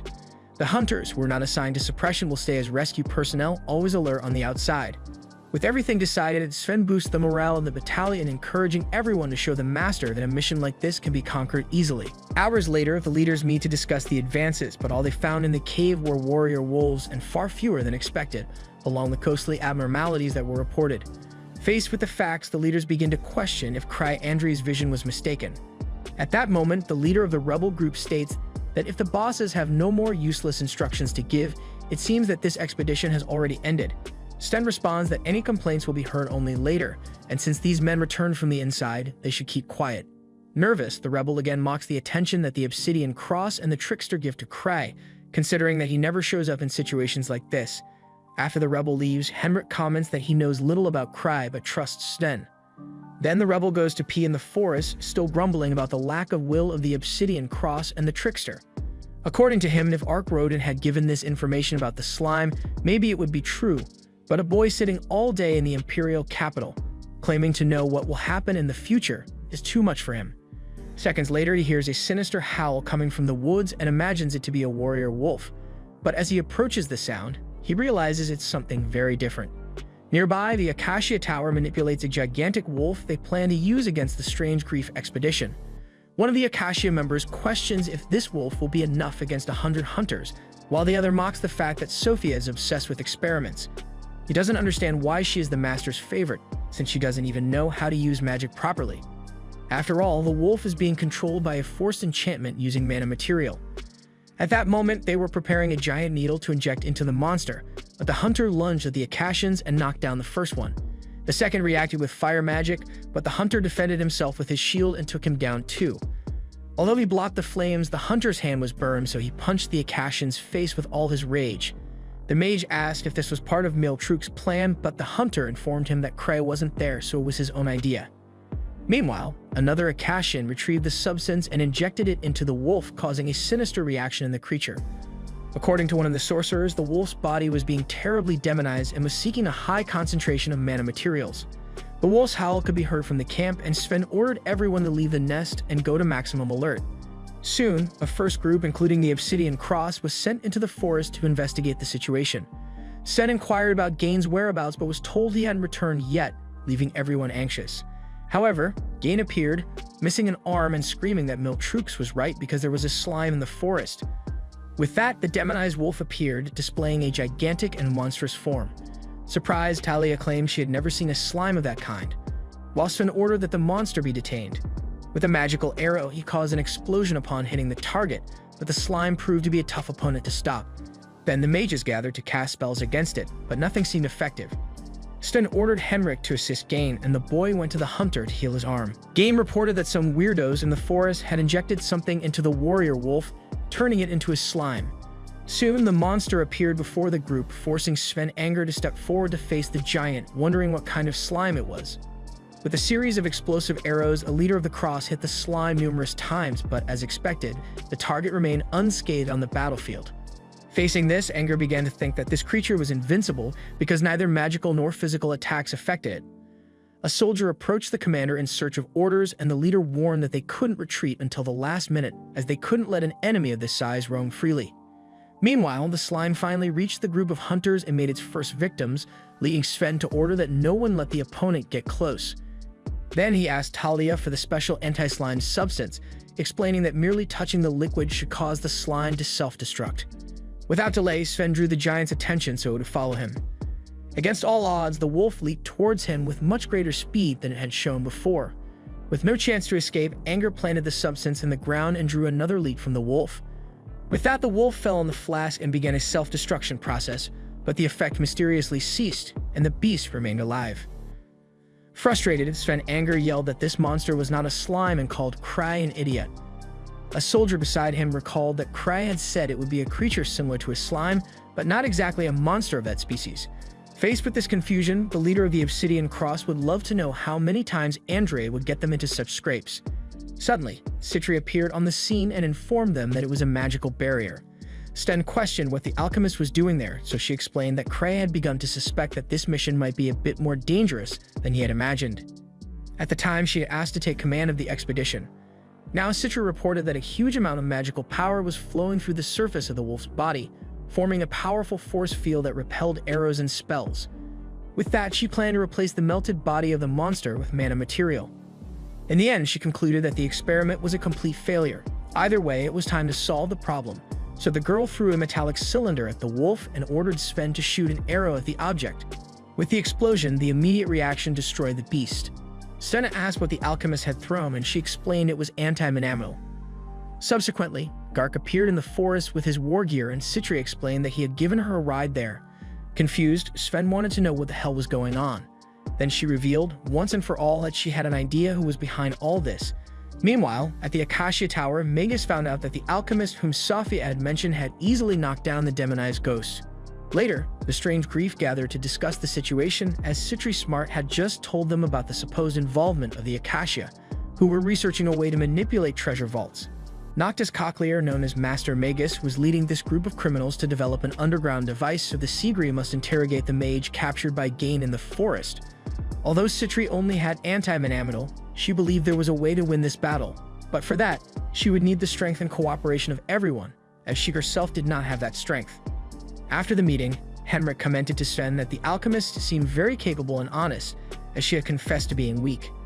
Anger replied that she was the weak, powerful type and Henrik better not let himself be manipulated by such people. After all, because she was weak, she thought she could get away with anything, using all means necessary to achieve what she wanted. As far as Sven knew, Citri was as monstrous as the other members of the Seagree. Speaking of which, Liz complained that the alchemist was a weakling who must have died already and therefore should not have gone alone. Cry continued to ignore the plea of the Broken Shadow to join the expedition. From the side of the Acacia Tower, the members did not welcome Sophia Black's order to send the demonized ghosts one by one. In their view, this would only sacrifice their trump cards by leaving them isolated when it would be better to send them all at once. Flick pointed out that Sophia, being just a researcher, lacked knowledge about warfare, and because of this baseless order, they tried to summon her to resolve the situation. However, she had mentioned checking the defense system and had left, and her communication stone was unresponsive. Frustrated, Flick reminded everyone that they were up against the 1,000 tricks, and that if they weren't fully prepared for this mission, they would surely face serious problems. A comrade recalled that the master had given full authority to Sophia, but what mattered was victory. So Flick decided to go rogue and ordered all the ghosts to be released at once, promising to teach Sophia Black the true principles of war. At the Stradbury camp, superiors interrogated captured enemies after discovering that Acacia Tower was behind the creation of these demonized ghosts. Citri assured them that she would spare the men's lives and questioned whether their master was Magus. However, they refused to divulge this, preferring death over betraying their master. Nevertheless, this statement was enough for the alchemist to deduce that these were disciples of Noctis Cochlear, typical followers of that impostor. With this, she revealed her long pursuit of Acacia Tower and her familiarity with these two men. She reiterated her intention to avoid violence but insisted on knowing Noctis' whereabouts. Receiving no answer, she produced a colored water intended to make the prisoners more talkative. Adrian protested that the substance was extremely dangerous and could cause irreversible brain damage. However, the girl emphasized that if they didn't respond adequately, Noctis would surely escape. Gark interjected, noting that Citri had a good point, but that they couldn't just do anything with the prisoners because of this, as they weren't criminals. Citri replied that she was just joking, since what she was carrying was merely colored water. To prove her point, she drank the water herself, showing that nothing happened. Suddenly, a loud noise erupted in the middle of the forest. The meeting members hurried out of the tent to check what had happened, while the monster's roar could be heard. The captured Acacians laughed and celebrated the arrival of a significant ally, signaling the end of the hunters. Emerging from the depths of the forest, a huge creature approached the humans, and Sven wondered aloud how on earth they were going to defeat this thing. Citri explained that there were various types of magical barriers created by the ghosts, so they needed to scrutinize the attribute, location, and method to break them. Assuming that the difference was fundamental, she instructed the frontline soldiers to position themselves with their shields in the vanguard. The men were apprehensive about this command, so she justified it by saying it was necessary to check the output strength and direction of the field. If the soldiers felt any force flowing through their shoulders, they should release it as quickly as possible before losing an arm. Sweating, a shield bearer named Lyle positioned himself with his shield, but when attacked by the giant, his protection was thrown away. Citri ordered the mages to halt the ghost's movements, but the giant dodged the spells cast at it. Observing this, Citri analyzed that the force field was rotating and shifting to the right. Depending on where you touch the field, you were pushed back, a nightmare for those engaging the ghost in close combat. Hearing this, Gark lamented that his axe was useless in this battle and wondered if the solution was to wait for the ghost's mana to run out. Citri responded that given the size and mana material, it should last about an hour, enough time for this monster to cause significant damage. Sten now understood why Cry had wanted Ark to handle this. Citri added that if they concentrated all their firepower on just one point and kept shooting, they might be able to destroy the target's weak point and bring it down. But she emphasized that the technology of this ghost was highly advanced, and with their current firepower, it might be difficult. To worsen the situation, a second demonized ghost emerged on the battlefield. Sten asked Citri to order a retreat as the men were exhausted and couldn't handle a threat of this level at the moment. However, Gark thought even fleeing would be difficult, so he wondered if it would be possible to summon reinforcements from the mages. Despite the men's concerns, Citri was impressed by the Acacia Tower's ability to be led by such a foolish person. With that, she ordered the mages to cease their attack and everyone to retreat. Without delay, the two ghosts met and fought among themselves. Amidst the confusion of their allies, the alchemist explained that the demonized ghosts attacked the hunters purely out of instinct to pursue the mana material they consumed, and if there was another element nearby that possessed this mana, it would certainly also become a target. Soon a third ghost appeared and joined the mana war. As the humans looked around, they noticed that the forest was surrounded by these creatures, all fighting amongst themselves. Observing the scene incredulously, Talia asked why the Acacians hadn't sent the ghosts one by one. Back at Acacia Tower, Magus condemned his subordinates' insolence, for, as he had said, they were to regard Sophia's word as his own. Listening in through the communication stone, Sophia humiliated Flick by stating that even if she lacked combat experience, she would never issue a meaningless order. Thus, she claimed that Flick lacked creativity. Aware of the failure of this move, the leader asked Sophia what the next step would be. Then she reported that the situation had changed as the Stragri alchemist had joined the expeditionaries, and by her side was a level 7 hunter, Gark Welter. Upon hearing that name, the Acacians cannot hide their fear, for even though he is retired, the war demon still poses a great threat, especially since the Tower of Acacia is out of potions. Nonetheless, Black asserts that retreating is not the solution, especially now that the enemy has captured hostages, and it's risky for them to reveal crucial information about the Acacia base.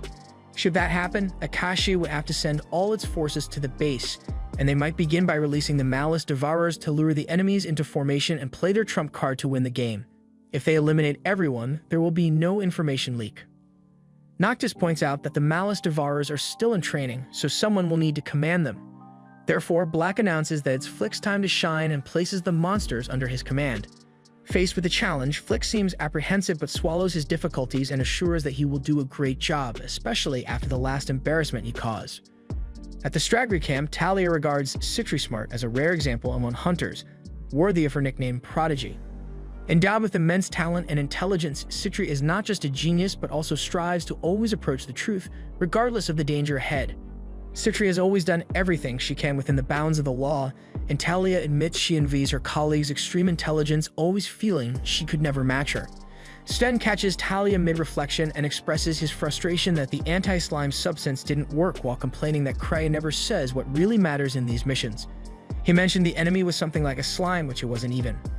Dismissing that, the man wants to understand why the prisoners keep staring at the girl, but since she doesn't know, he asks her to stay alert and leaves.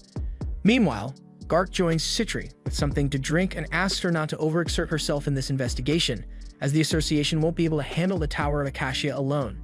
However, the alchemist reveals to the manager's surprise that she already has an idea of where the enemy base is located.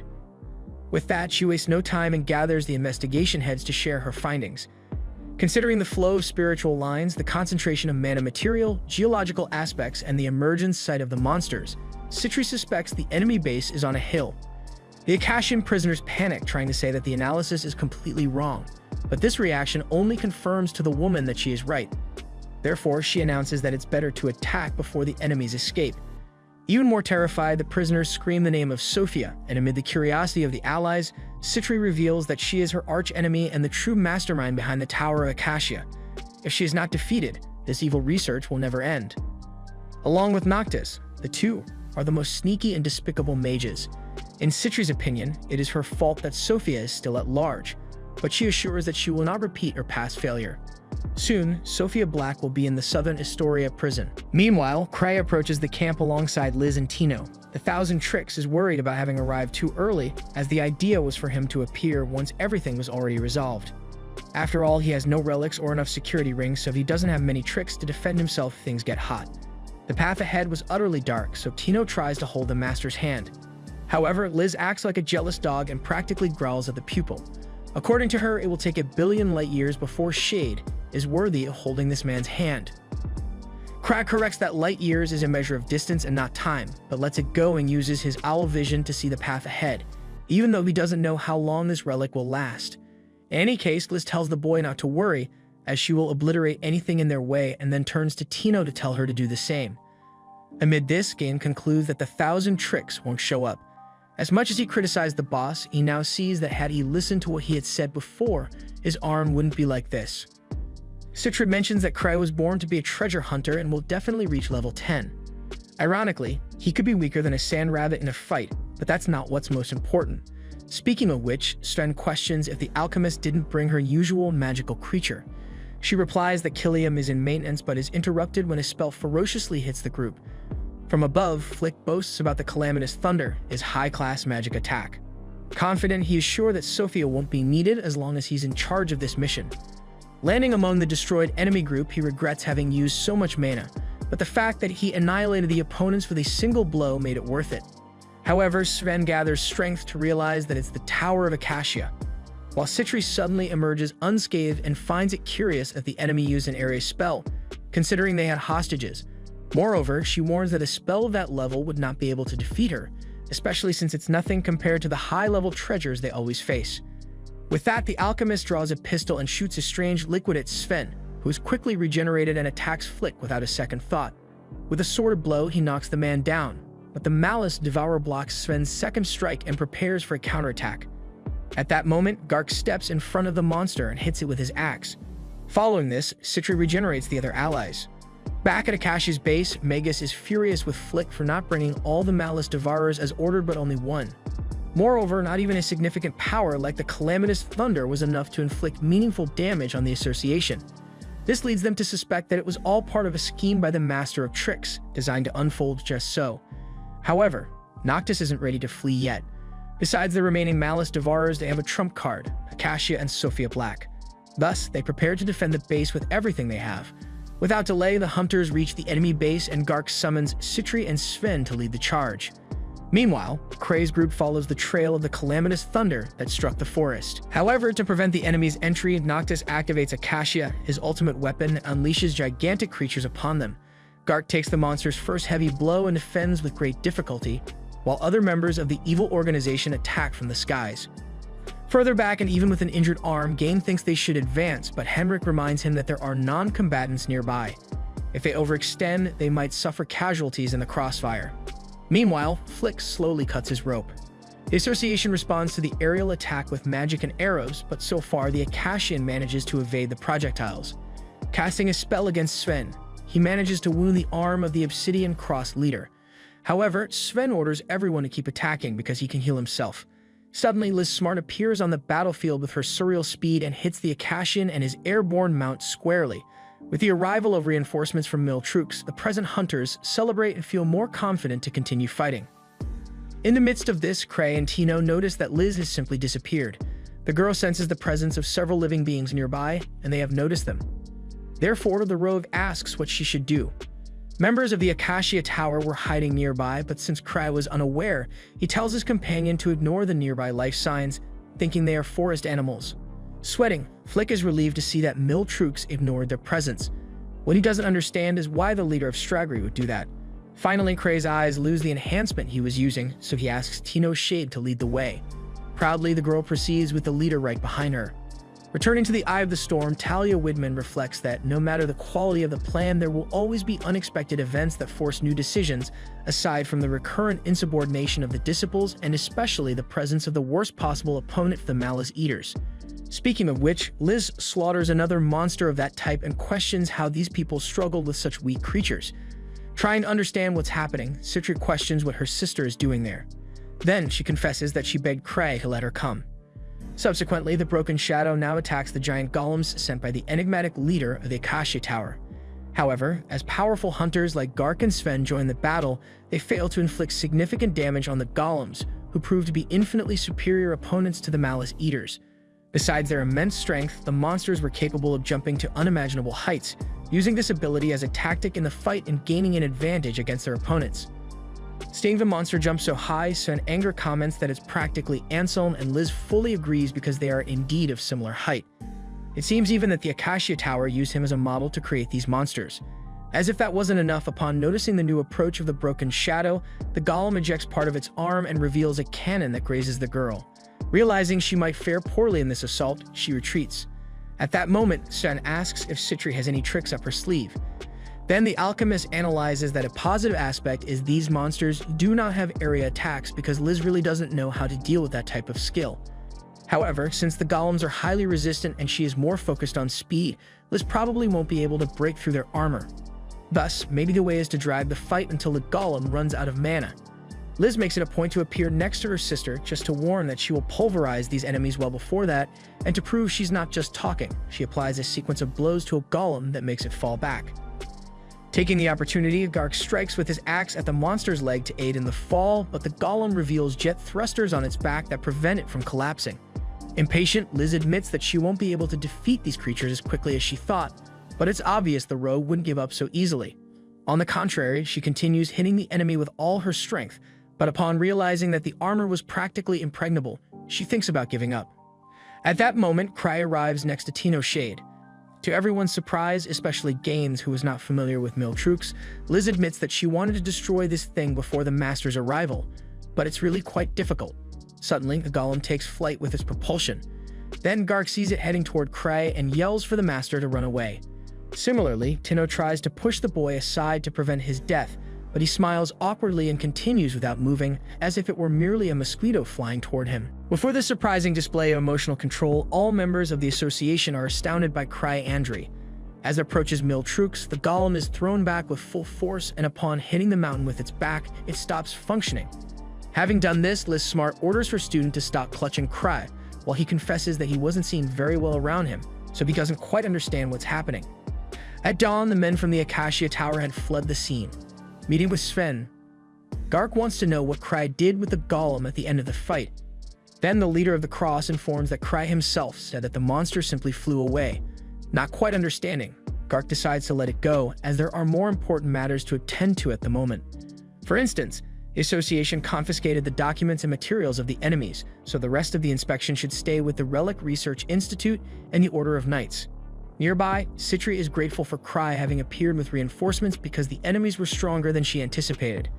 Actually, it was Liz who decided to disappear and appear in the battle without permission, but the leader lets that go. By the way, speaking of the broken shadow, she receives a massage from her student inside the tent as a way to prevent war fatigue. Upon learning that the Acacia Tower is a kind of mage association, Cry asks if the alchemist needs help, but she prefers to settle accounts alone first. Meanwhile, after returning from battle, the members of Acacia report to their master that Sophia has infiltrated the Thousand Tricks clan. Fearful of the girl being exposed, Noctis recalls how Cry easily identified the anomalies at the White Wolf's nest, knew about their base, and allowed the members of the Tower of Acacia to escape. Because of all this, Cochlear emphasizes that trying to keep up with Cry Andry is foolish, so they must leave Zubrudia immediately. If they continue their quest for the truth, surely an opportunity to return will reveal itself. Lastly, Master Magus orders them to call Sophia Black back. Speaking of her, Sophia is on the hunt for Citri's slime. Back at the association, Gark can't stand Cray's twisted talk anymore, confidently claiming he knows nothing about what's happening. Adrian thinks the Thousand Tricks' taste for secrets is going too far, even though his intelligence network surpasses the government's. However, Cochlear's experiments are considered grave crimes by the state, so Cray must cooperate like any citizen. In response, Cry asks the government agent to talk to Citri Smart, as he has left everything in her hands. With Adrian silenced by this statement, Eva Renfield suspects the man is worried about summoning Citri for an official interrogation because, in that case from 3 years ago, if not for Lieutenant Gark, the alchemist would have been wrongly convicted. Adrian argues that the evidence pointed to her and that it's impossible to change what's been done. Seizing the moment, Kana suspects they are discussing the mass prison break incident in South Astoria and remembers that the criminals who escaped are still at large. In the end, Gark remarks that it's absurd because Citri would never get involved in such a business. In the next scene, we see that Talia Widman has been kidnapped by the Tower of Acacia and placed in front of the organization's leader. Startled, the girl asks where she is and who these people are, but Noctis has no patience for Sophia Black's act and orders her to stop pretending. As Talia insists she doesn't know what the man is talking about, Flick assumes Sophia has cast a spell on herself so the Thousand Tricks wouldn't unmask her. However, a malice eater begins growling at the girl, and Noctis realizes it's indeed not Sophia. At that moment, the real Black appears at the base and astonishes even Talia, because indeed, the two are identical. Noctis questions how Sophia can remain so indifferent upon seeing a woman who looks just like her, but the girl emphasizes that it's not Talia who looks like her, but rather the other way around, although Sophia's bust and height are slightly larger. According to her, the key to disguises is mastering a person's main characteristics and mimicking the crucial points. With that, Sophia removes her disguise as Talia and now shows an appearance identical to Citri Smart's. The imitation was so good that Cochlear thought it was the real alchemist, but Sophia points out he's mistaken again. In fact, she's been Citri smart all along. With this revelation, Flick accuses the girl of betrayal, but Citri states she only became a disciple because she was drawn by Noctis Cochlear's skill, the master of mages, just like all the present members of the Tower of Acacia. Still confused, Noctis asks if the Thousand Tricks knew that Citri was part of the research, and she says she hasn't disclosed anything, but it's impossible to fool Cry or hide things from him. Moreover, Cray is such a kind person who prepared the conditions to test the fruits of the research in battle, and it was she who pushed the golem back when it attacked the Thousand Tricks, because if the battle had continued, the damage would be enormous. Now, all the research results of the Tower of Acacia have been confiscated, and the members will be imprisoned as criminals, but she promises to continue the research. Noctis calls her mad and questions whether she thinks everything is allowed in the name of this research. Finally, he refers to her as the worst of the worst. Citri responds that she hates this nickname because it's proof that she failed in the past. With that, she apologizes for never having said anything to Talia, but explains that if she became too visible, it would have created a problem. By the way, the alchemist comments on how beautiful the redhead's hair and eyes are, and that beauty made her believe becoming Talia would be the easiest. Flick orders the Malice Eater to attack the girl, but the creature shows it's been tamed by her. Noctis summons a powerful fire spell that covers both the girl and the creature in flames, but only the creature is affected. Citri explains that she emerged unscathed because of her research. Unlike the magic-transformed ghosts, the Citri slime she invented is capable of absorbing mana and magic material to grow. With this, Noctis questions whether the alchemist knows this slime will devour the entire world. She replies that this is exactly why she needed to test its abilities. Just then, Flick urges the master to flee, asserting that the subordinates will handle the intruder. Thus, Noctis tries to escape, but is stopped by an extremely muscular man. Citri appears to explain that, as the weakest member of Strange Grief, he needed to quickly gain power. But since golems require many resources, she preferred to turn him into a chimera. For this, she gathered the rare materials needed in that prison and created Matted Inho. With that, the chimera charges at Noctis. After that day, Citra reports to Cray that the members of Acacia lost their memory, as did Talia Widman, who unfortunately got involved in this case. Additionally, the Hunters Association managed to confiscate chimeras, golems, and other things. Finally, she expresses regret for Noctis Cochlear, but needed a scapegoat, so next time she'll get the materials. Internally, Cray admits he doesn't understand the thing she's talking about, but since he never did, that's fine. Stitchery expresses her desire to obtain the Acacia Golem and the Malice Eaters, and since he doesn't know what that is, Cry consents. Lastly, he asks what happened to the alchemist's arch-enemy, and she responds that she will never come back. The next day at the headquarters of the Hunters Association, the manager discusses with those involved the significant incident involving Noctis Cochlear in the depths of the White Wolf's den, trying to advance the investigation. Cry cuts to the chase and requests to keep the Acacian Golem and the Malice Eater, a request that confuses Gark and the inspectors. Adrian questions the reason behind this desire, and the trickster explains that it's to drink. Apparently, the young leader didn't even realize what he was getting into with that statement, especially when everyone present looks at him with incredulous expression. After the meeting, Cry regrets not having secured the golem, and Citri jokes that having the drink is enough. Still not understanding the reason for the joke, he scratches his head. Then the alchemist announces she's going to collect her reward and leaves her friend behind. At this moment, Gark takes the opportunity to talk with the leader of Strange Grief. The manager reveals that Arnold Hall, the Thunderous Lightning, a level 7 hunter, has recently arrived in the capital of Nebula News, the Land of Mist. Although this news is significant, Cray makes it clear he doesn't care, and this lack of concern bothers the manager, as the leader always seems too detached. After all, Gark isn't talking about just anyone but a man known as a Dragon Slayer, responsible for slaying the Thunder Dragon. Moreover, Gark advises Cray not to stir trouble with this man, and while giving this advice, he slaps his companion's back with more force than usual, almost locking up his spine if not for his safety ring acting immediately. As he leaves the room, the manager sings a tune which reminds Cray of a poster hanging in the room. It's about the Zabrudian auction, an event that occurs annually and is of extreme relevance. Most items auctioned are relics, and the quantity and quality of items that enter Zabrudia during this period are quite substantial. Remembering this, Cray puts his hand on his head and laments forgetting about the event, though he's too broke to participate this year. Perhaps he could ask Citri to bail him out this time, but it's hard to think about that since he doesn't even know if he returned what he had asked for last time. Suddenly, a woman named Chloe Welter interrupts the young man's dilemma and explains that she always stays behind the counter at the entrance of the association. After a few seconds, Cray realizes she is Gark's niece, even though it's hard to imagine the two are related. Noticing her uncle was in a great mood, Chloe wants to know what was going on between the two. The trickster recalls the manager mentioning something about a certain dragon slayer, and this information terrifies the woman as it involves none other than Arnold Hall from Falling Mist.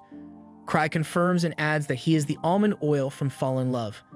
At that moment, Citri arrives and calls for Cry, leaving Chloe pondering how this guy is fearless for being so nonchalant about such news. Walking in the courtyard alongside his friend, Cry asks if the item in the bag is the Malice Eater, which she confirms and adds that it's a very good boy. At the same time, Arnold Hall himself passes by the duo, unrecognized. Shortly after, the Dragon Slayer enters the guild and approaches Chloe. Innocently, the girl asks if the men are new around here, and these words make Arnold's men apprehensive about a possible negative reaction from their leader. Meanwhile, Cry notices that the Malice Eater can be quite cute in the smaller form, but Eva is worried about the creature being dangerous. Citri soothes her companion, explaining that she trained the monster not to hurt either her or Cray. Suddenly, the little monster jumps into the boy's lap and cuddles up its eagerness, activating the safety ring of the human. Seeing this, Citri calls the creature food and removes it from her friend's lap. Changing the subject, he asks when Lucia will return. Citri imagines it will still take some time as she and Luke's cycle are facing a ghost swordsman. With that, the alchemist hands her friend a ring called Realize Outer, a relic that allows storing a last spell. Cry always carries what Lucia gave him as if it were a lucky charm, but he doesn't quite understand what this new item can do. Settling in at the association, one of Arnold's companions grumbles about how clueless the receptionist was for not knowing who Arnold, a level 7 hunter, was. Another man tells him to tone it down since they just arrived from outside, and soon they'll show their credentials in this territory and everyone will know who they are. After all, they are the Dragon Slayers of Falling Mist. Regarding this, Arnold crushes an apple with his hand and agrees wholeheartedly. Back to Cray, the big guy is getting a nice massage from Citri, while Eva watches the scene with some embarrassment. Taking advantage of the moment, the man mentions the talk about the relic's charge and says that many of them are without mana, so it would be important to recharge, but the problem is he doesn't feel comfortable asking other magicians besides Lucia. Since that's the case, the alchemist just had an idea. After the massage, she gathers some wizards, including the Obsidian Cross, and informs them that she will pass on a special training technique to the magicians. Those who do well in this training could become of the same level as Lucia. Sten is shocked by this possibility, not imagining that someone could surpass that mage, while the others admire the ambition and sagacity of Cry Andre for having such a brilliant idea. With this, two candidates show great interest in this proposal: Lepus Fulber and Chris Argent, two members of Starlight. Interestingly, Chris confronts the way Cray is behaving in front of Lapis. According to the girl, he should greet his companion properly, but Lapis highlights that it's okay. After all, despite being uneducated, Andre is still the clan leader. Once they are integrated into human society, they must follow their traditions. Honestly, Chris regrets that Cray is Lucia's older brother. At this point, Cray reflects that Starlight is a group made up of semi-humans called Noble Spirits, who live much longer than humans, are very talented with magic, and are prejudiced against those who do not share this same gift. Lapis mentions that even for the nobles, Lucia is a special mage. Although she's human, it's reasonable to believe that reaching her level is possible. However, Citri shares that it was thanks to this training that Lucia achieved such heights. Thus, Marietta, a mage from the Obsidian Cross, decides to join the program. Soon, Citri has her recharge a relic from Cry as part of the training. As she does this, everyone watches anxiously, with the mage herself appearing nervous about what's happening. With this in mind, she pauses for a moment and remarks that the relic just won't recharge, but Citri urges her to continue. Finally, Marietta persists, and after a few exhausting seconds, claims to have completed the task. Without delay, Citri presents a second relic for the girl to recharge, and she looks at him as if to say, "You can't be serious." Somehow, she doesn't just recharge this second relic, but is already onto the third. In the meantime, the alchemist in charge of the training explains that the amount of mana greatly influences a person's skill, and that it's possible to increase it from childhood through adolescence. Suddenly, Marietta faints from exhaustion and is aided by Henrik, while Citri explains that if you overuse mana, you'll end up exhausted. Something probably everyone has experienced at least once. Citri sees moments like these as an opportunity to cheat the system and increase your mana even in adulthood, as it's been discovered that during recovery from exhaustion, mana can increase by a few percent. Sten is critical of this approach as it puts too much strain on both body and mind. Similarly, Chris complains that even noble beings like her need time to recover, and that this method is extremely harmful. That's when Citri reveals a substance that could change this reality. Giving some to Marietta, the mage wakes up puffing madly but ends up falling back to the floor again. Despite the unpleasant scene, Citri insists her mana has increased and that if you do this regularly, only God knows where you might end up. Shocked, Cry wonders if Lucia did this crap to get stronger, while the alchemist says Lucia only achieved this strength not through talent but through the blood and sweat of her intense sacrifices for magic. Moreover, she says this is why Lucia isn't impressed with Starlight. It's a group formed by a species naturally talented with magic, but they rely solely on this to justify their lack of determination to reach new levels. Offended, Chris wants to prove she's better than that, so she asks for all the relics to recharge. Since that's the case, Matadinho, the alchemist's chimera, lays all the items on the table for the semi-human to enjoy. Lapis says it's not much and shouldn't be a problem for the younger one, so Chris dives into the challenge to not fall behind. The other mages gathered decide to try their luck and join in the work. With this, Citri announces to Cray that the relics will be successfully energized. As night falls, a noble asks if Ark Rodden has thought about the business, but Ark feels he still has much to learn. The noble thinks the young man is comparing himself to Trickster but comments that the two are on the same level. Either way, he's willing to wait for the right moment to discuss exclusivity. Changing the subject, the man asks if Ark has met Count Gladys, as his daughter was looking for the young man. At that moment, young Madame Eclair emerges looking for Ark. The next day, while Liz takes a good bath, Tino warns that she might take a while to come out. Citri takes the opportunity to mention that her sister is treating Tino terribly and brazenly asks the rogue to become her disciple in such a physical way that it embarrasses even Shade herself.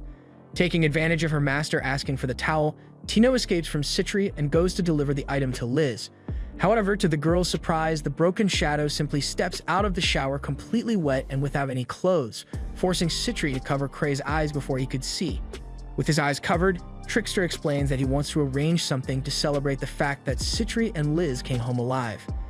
Then the broken shadow rushes to hug her friend, but her sister prevents it, considering that the rogue is naked. In the end, Cray invites Tino as well. After all, 4 is better than 3. By late afternoon, Arnold's companions are tired of being treated like country bumpkins everywhere they go, though the leader is more concerned with finding a bar around. Speaking of bars, the 4 friends are gathered and celebrating properly until Liz accuses her sister of putting something in their drink because the way the shadow got drunk so quickly is uncanny. Indeed, an empty bottle was scattered on the floor, dripping a mysterious substance. Even though Citri denies having done it, the rogue isn't convinced and insists that there's something fishy about this. But the poor thing is so high that she doesn't notice the alchemist manipulating her cup with that mysterious green liquid. Confident, Citri challenges her sister to continue the drinking contest, so Cry steps in and hands the spiked mug to the alchemist. With no way out, the girl downs the drink and also ends up beyond Baghdad, complaining that Cry only sees her as a bank where he can borrow money whenever he pleases and demands that he now pay with his body. Liz doesn't take it lying down and tries to stop her sister, but ends up knocking down a member of the Falling Mist. Right then, the other members introduce Arnold Hall, the hero of the Land of Mist, who wants women and drinks from the bar. Liz offers to accompany the guy, but he tells her to scram. So the girl simply turns the mug over the guy's head, breaks the glass on his head, and leaves him unconscious, thrilling the audience. In the following scene, we flash back 3 years to the day Chloe Welter first took the entrance exam for First Steps. On that day, Lou Sycol, known as the Blade of the Testament, eliminated a competitor and made sure to exalt his own name in front of the defeated. After failing the test, Chloe gave up on becoming a hunter and got a job as a receptionist at the association. Fast forward to the present, a few hours after the bar incident, Cry recalls having heard of this Arnold Hall somewhere before. Eva comments that this man has an impeccable record of having defeated a Thunder Dragon, so it's crucial to handle this situation as peacefully as possible. To achieve this, the assistant plans to ask Boss Gark to mediate the meeting. Cry agrees that it would be good, but even better is grilled Thunder Dragon with a squeeze of lemon, because the last time Citri sent that barbecue over, it was absolutely top-notch. Shocked, Eva reminds him that the body of such a dragon is made of rare and extremely expensive materials, but Cray asks her to stop lecturing him. Meanwhile, Arnold confesses that the girl who hit him is strong, probably a well-known hunter in this imperial capital. Regardless, he vows to make her regret tarnishing the reputation of the Thunderous Lightning. Later, he and his allies head to the association's reception to find the name of his assailant. At that moment, Gark arrives and explains that they are dealing with a speed of light that leaves no shadow. Her name is Liz Smart, the Broken Shadow. Changing the subject, the branch chief mentions that the Thunderous Lightning stirred up trouble as soon as he arrived in town, and that he had to warn Liz's guardian about a potential revenge against her, although it's likely that this guardian has already forgotten about the feud. Incidentally, he was also at the bar, a pretty laid-back guy. His name is Cryandry, a level 8 hunter known as the 1,000 Tricks. Arnold's men are terrified upon hearing that it's the level 8 hunter, but Gark asks them to relax because Cray isn't the type to tolerate bullying. If Arnold and his crew promise to behave, he won't let Liz lay a hand on them again. Speaking of which, Gark pulls out a written request that Cray made for the visitors. The letter read, "The Thunder Dragon was delicious grilled, so please bring some for me." Faced with an Arnold consumed by hatred for being humiliated in such a manner, Gark advises him to accept the request or not and walks away without another word. With that, the Thunderous Lightning declares that his new enemy is the 1,000 Tricks. Amidst this, upon discovering that Cray's debt to Citri has surpassed 10 digits, she asks the guy if he knows exactly how much that is. Counting on his fingers, the boy assures her that he does, although he doesn't seem very confident in his math skills.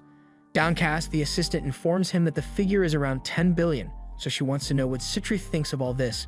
Cry explains that she proposed 3 options.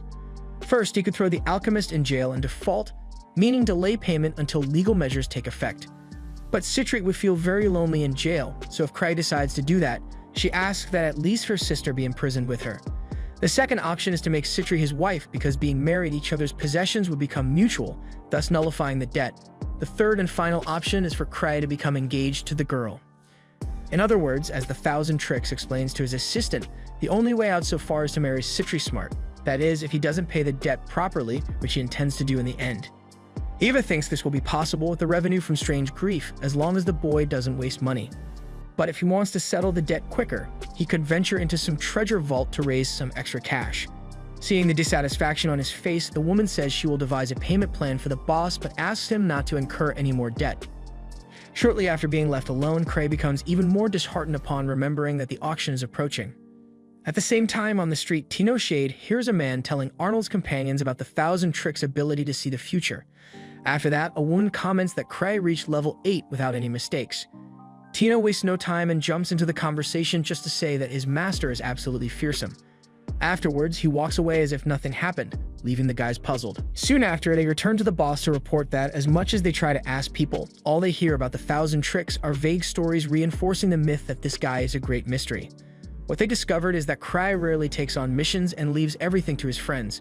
They even say that the leader of Strange Grief knew about a treasure vault that simply appeared in front of everyone. On another occasion, they claim that he isolated a giant golem with just the power of his mind. Arnold finds these stories ridiculous and made up, but he cannot ignore the fact that Andrea is level 8. Therefore, he believes that he might never have faced someone who posed a real threat. Arnold's partners also mention that from what they've heard around, almost no one has seen the 1,000 Tricks in action in a fight. Based on this, the Thunderous Lightning concludes that the enemy is more of a strategist, having reached level 8 with the help of the Broken Shadow and other allies. This does not mean the boy is weak, but Arnold believes he's no match for a level 7 who got where he is through his own effort. With this thought in mind, the foreign hunter promises to show this imperial capital that they are not brainless hicks. Speaking of his number 1 enemy, Cry is freaking out over the astronomical debt he owes to Citri Smart. To forget the stress, he decides to get some air on the balcony, until Tino appears like Spider-Man asking if the master needs her for anything. According to the girl, no one said anything, but when she looked up at the sky just now, she saw Cry smiling at her and decided to stop by. Seizing the opportunity, the young man makes a request. After sitting down to chat with the girl, she became somewhat uncomfortable with what she heard. Awkwardly, Tino shared that he needed to cover the cost of her equipment repairs, so there was a limit to how much he could help. Cry replied that he wasn't asking for a loan, especially since his debt had already exceeded 10 digits. Trying to grasp the amount, Tino began counting on his fingers, but his mouth started to bleed as he realized the absurd sum. Things worsened when the boss suggested that the debt could be annulled by marrying Citri, which was enough to destabilize the poor girl. To lighten the mood, Cry invited Tino to have some sweets on the street. Even so, she remained worried about his debt and suggested they search for treasure vaults to sell the relics at the upcoming auction. But Cry knew he wasn't up to the task. If he were, he wouldn't have accumulated such a massive debt in the first place. Tino then mentioned that if he didn't want to go, she could do this favor provided the place wasn't too dangerous. Meanwhile, one of Arnold's allies, also walking the streets, remarked that even if they wanted to defeat the 1,000 Tricks, they couldn't confront his clan directly. It would be better to wait for a chance to catch the guy alone. By coincidence or not, right after this conversation, they ran into Cryandry and Tino Shade. Although it took Cry a while to recognize who these men were, they didn't look friendly as they drew their weapons. With Tino protecting the master, the Thousand Tricks acknowledged that Liz's smack on Arnold was heavy, but explained that he was currently in a meeting with Tino and didn't want to start a fight. He even said that if necessary, he would kneel to apologize.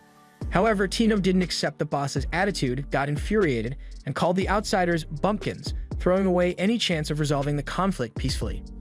Thus, Cry invited the opponents to a more courageous showdown amidst numerous onlookers. His plan was for a clan member to show up by chance, but so far it was just him and Tino in the fight, including Arnold's 5 cronies nicknamed A to E.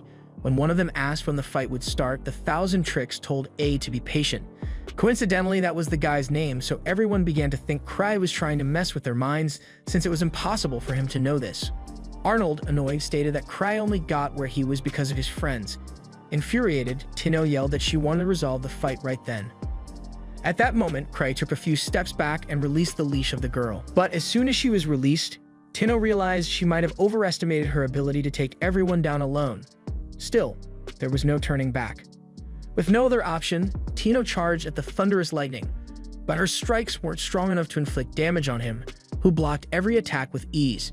Meanwhile, Cry continued looking around, hoping someone from the clan would show up. The fight heated up when Tino managed to land a kick that broke through Arnold's guard. Losing patience, the outsider smashed her head into the ground and challenged Cry directly. At that moment, the Thousand Tricks pulled out a powerful relic, a diminutive spell capable of subduing high-level hunters without hurting anyone. He explained that he once asked his sister, Lucia Robler, to create an item with this power, and that's how he obtained this toy. Arnold, paralyzed and desperate, demanded to know what it was. Craig replied that it was the Tyrannical Authority, an original gravitational magic. With the rival subdued, Andre proposed a condition. Arnold would only have another chance to fight him if he defeated the main groups of the first steps, the Obsidian Cross, Starlight, and Arc Brave. After the turmoil back at the sweet shop, Timo apologized for the embarrassing performance in the fight and promised to do everything to help her master pay off his debt. Hours later, during Liz's training, Citri told her that Arnold had attacked Cry and that Tino had tried to resolve the situation, but in the end, Cry had to use the Tyrannical Authority to end the game. Liz commented that she would love to put Arnold in his place, but thought she shouldn't do anything without Cray's approval. Meanwhile, Chloe met with Cray to take a new message directed at Arnold and his gang. She mentioned that the guys were level 7 hunters known for having defeated a dragon. She recalled that Cray provoked them by asking them to hunt another thunder dragon to turn into teriyaki barbecue. In his defense, Cray claimed he never made such a request because everyone knows that teriyaki is much better with chicken. Actually, the message he wanted to send was, "I'll never forget you until the moment I no longer remember." Chloe found the message a bit confusing but wrote it down anyway. Before Cray left, she asked what she lacked to pass the test 3 years ago. He said the girl knew the answer and would surely pass if she tried again. Later alone, Cray remembered the real reason Chloe hadn't passed the test. At the time, she was only 14 years old, 1 year below the minimum age allowed. But if he tried to catch her now, surely Gark would beat him up. Meanwhile, Chloe Welter promised to find the answer to what Cray said. While not understanding exactly what to do, she decided to focus on her job as a guild receptionist.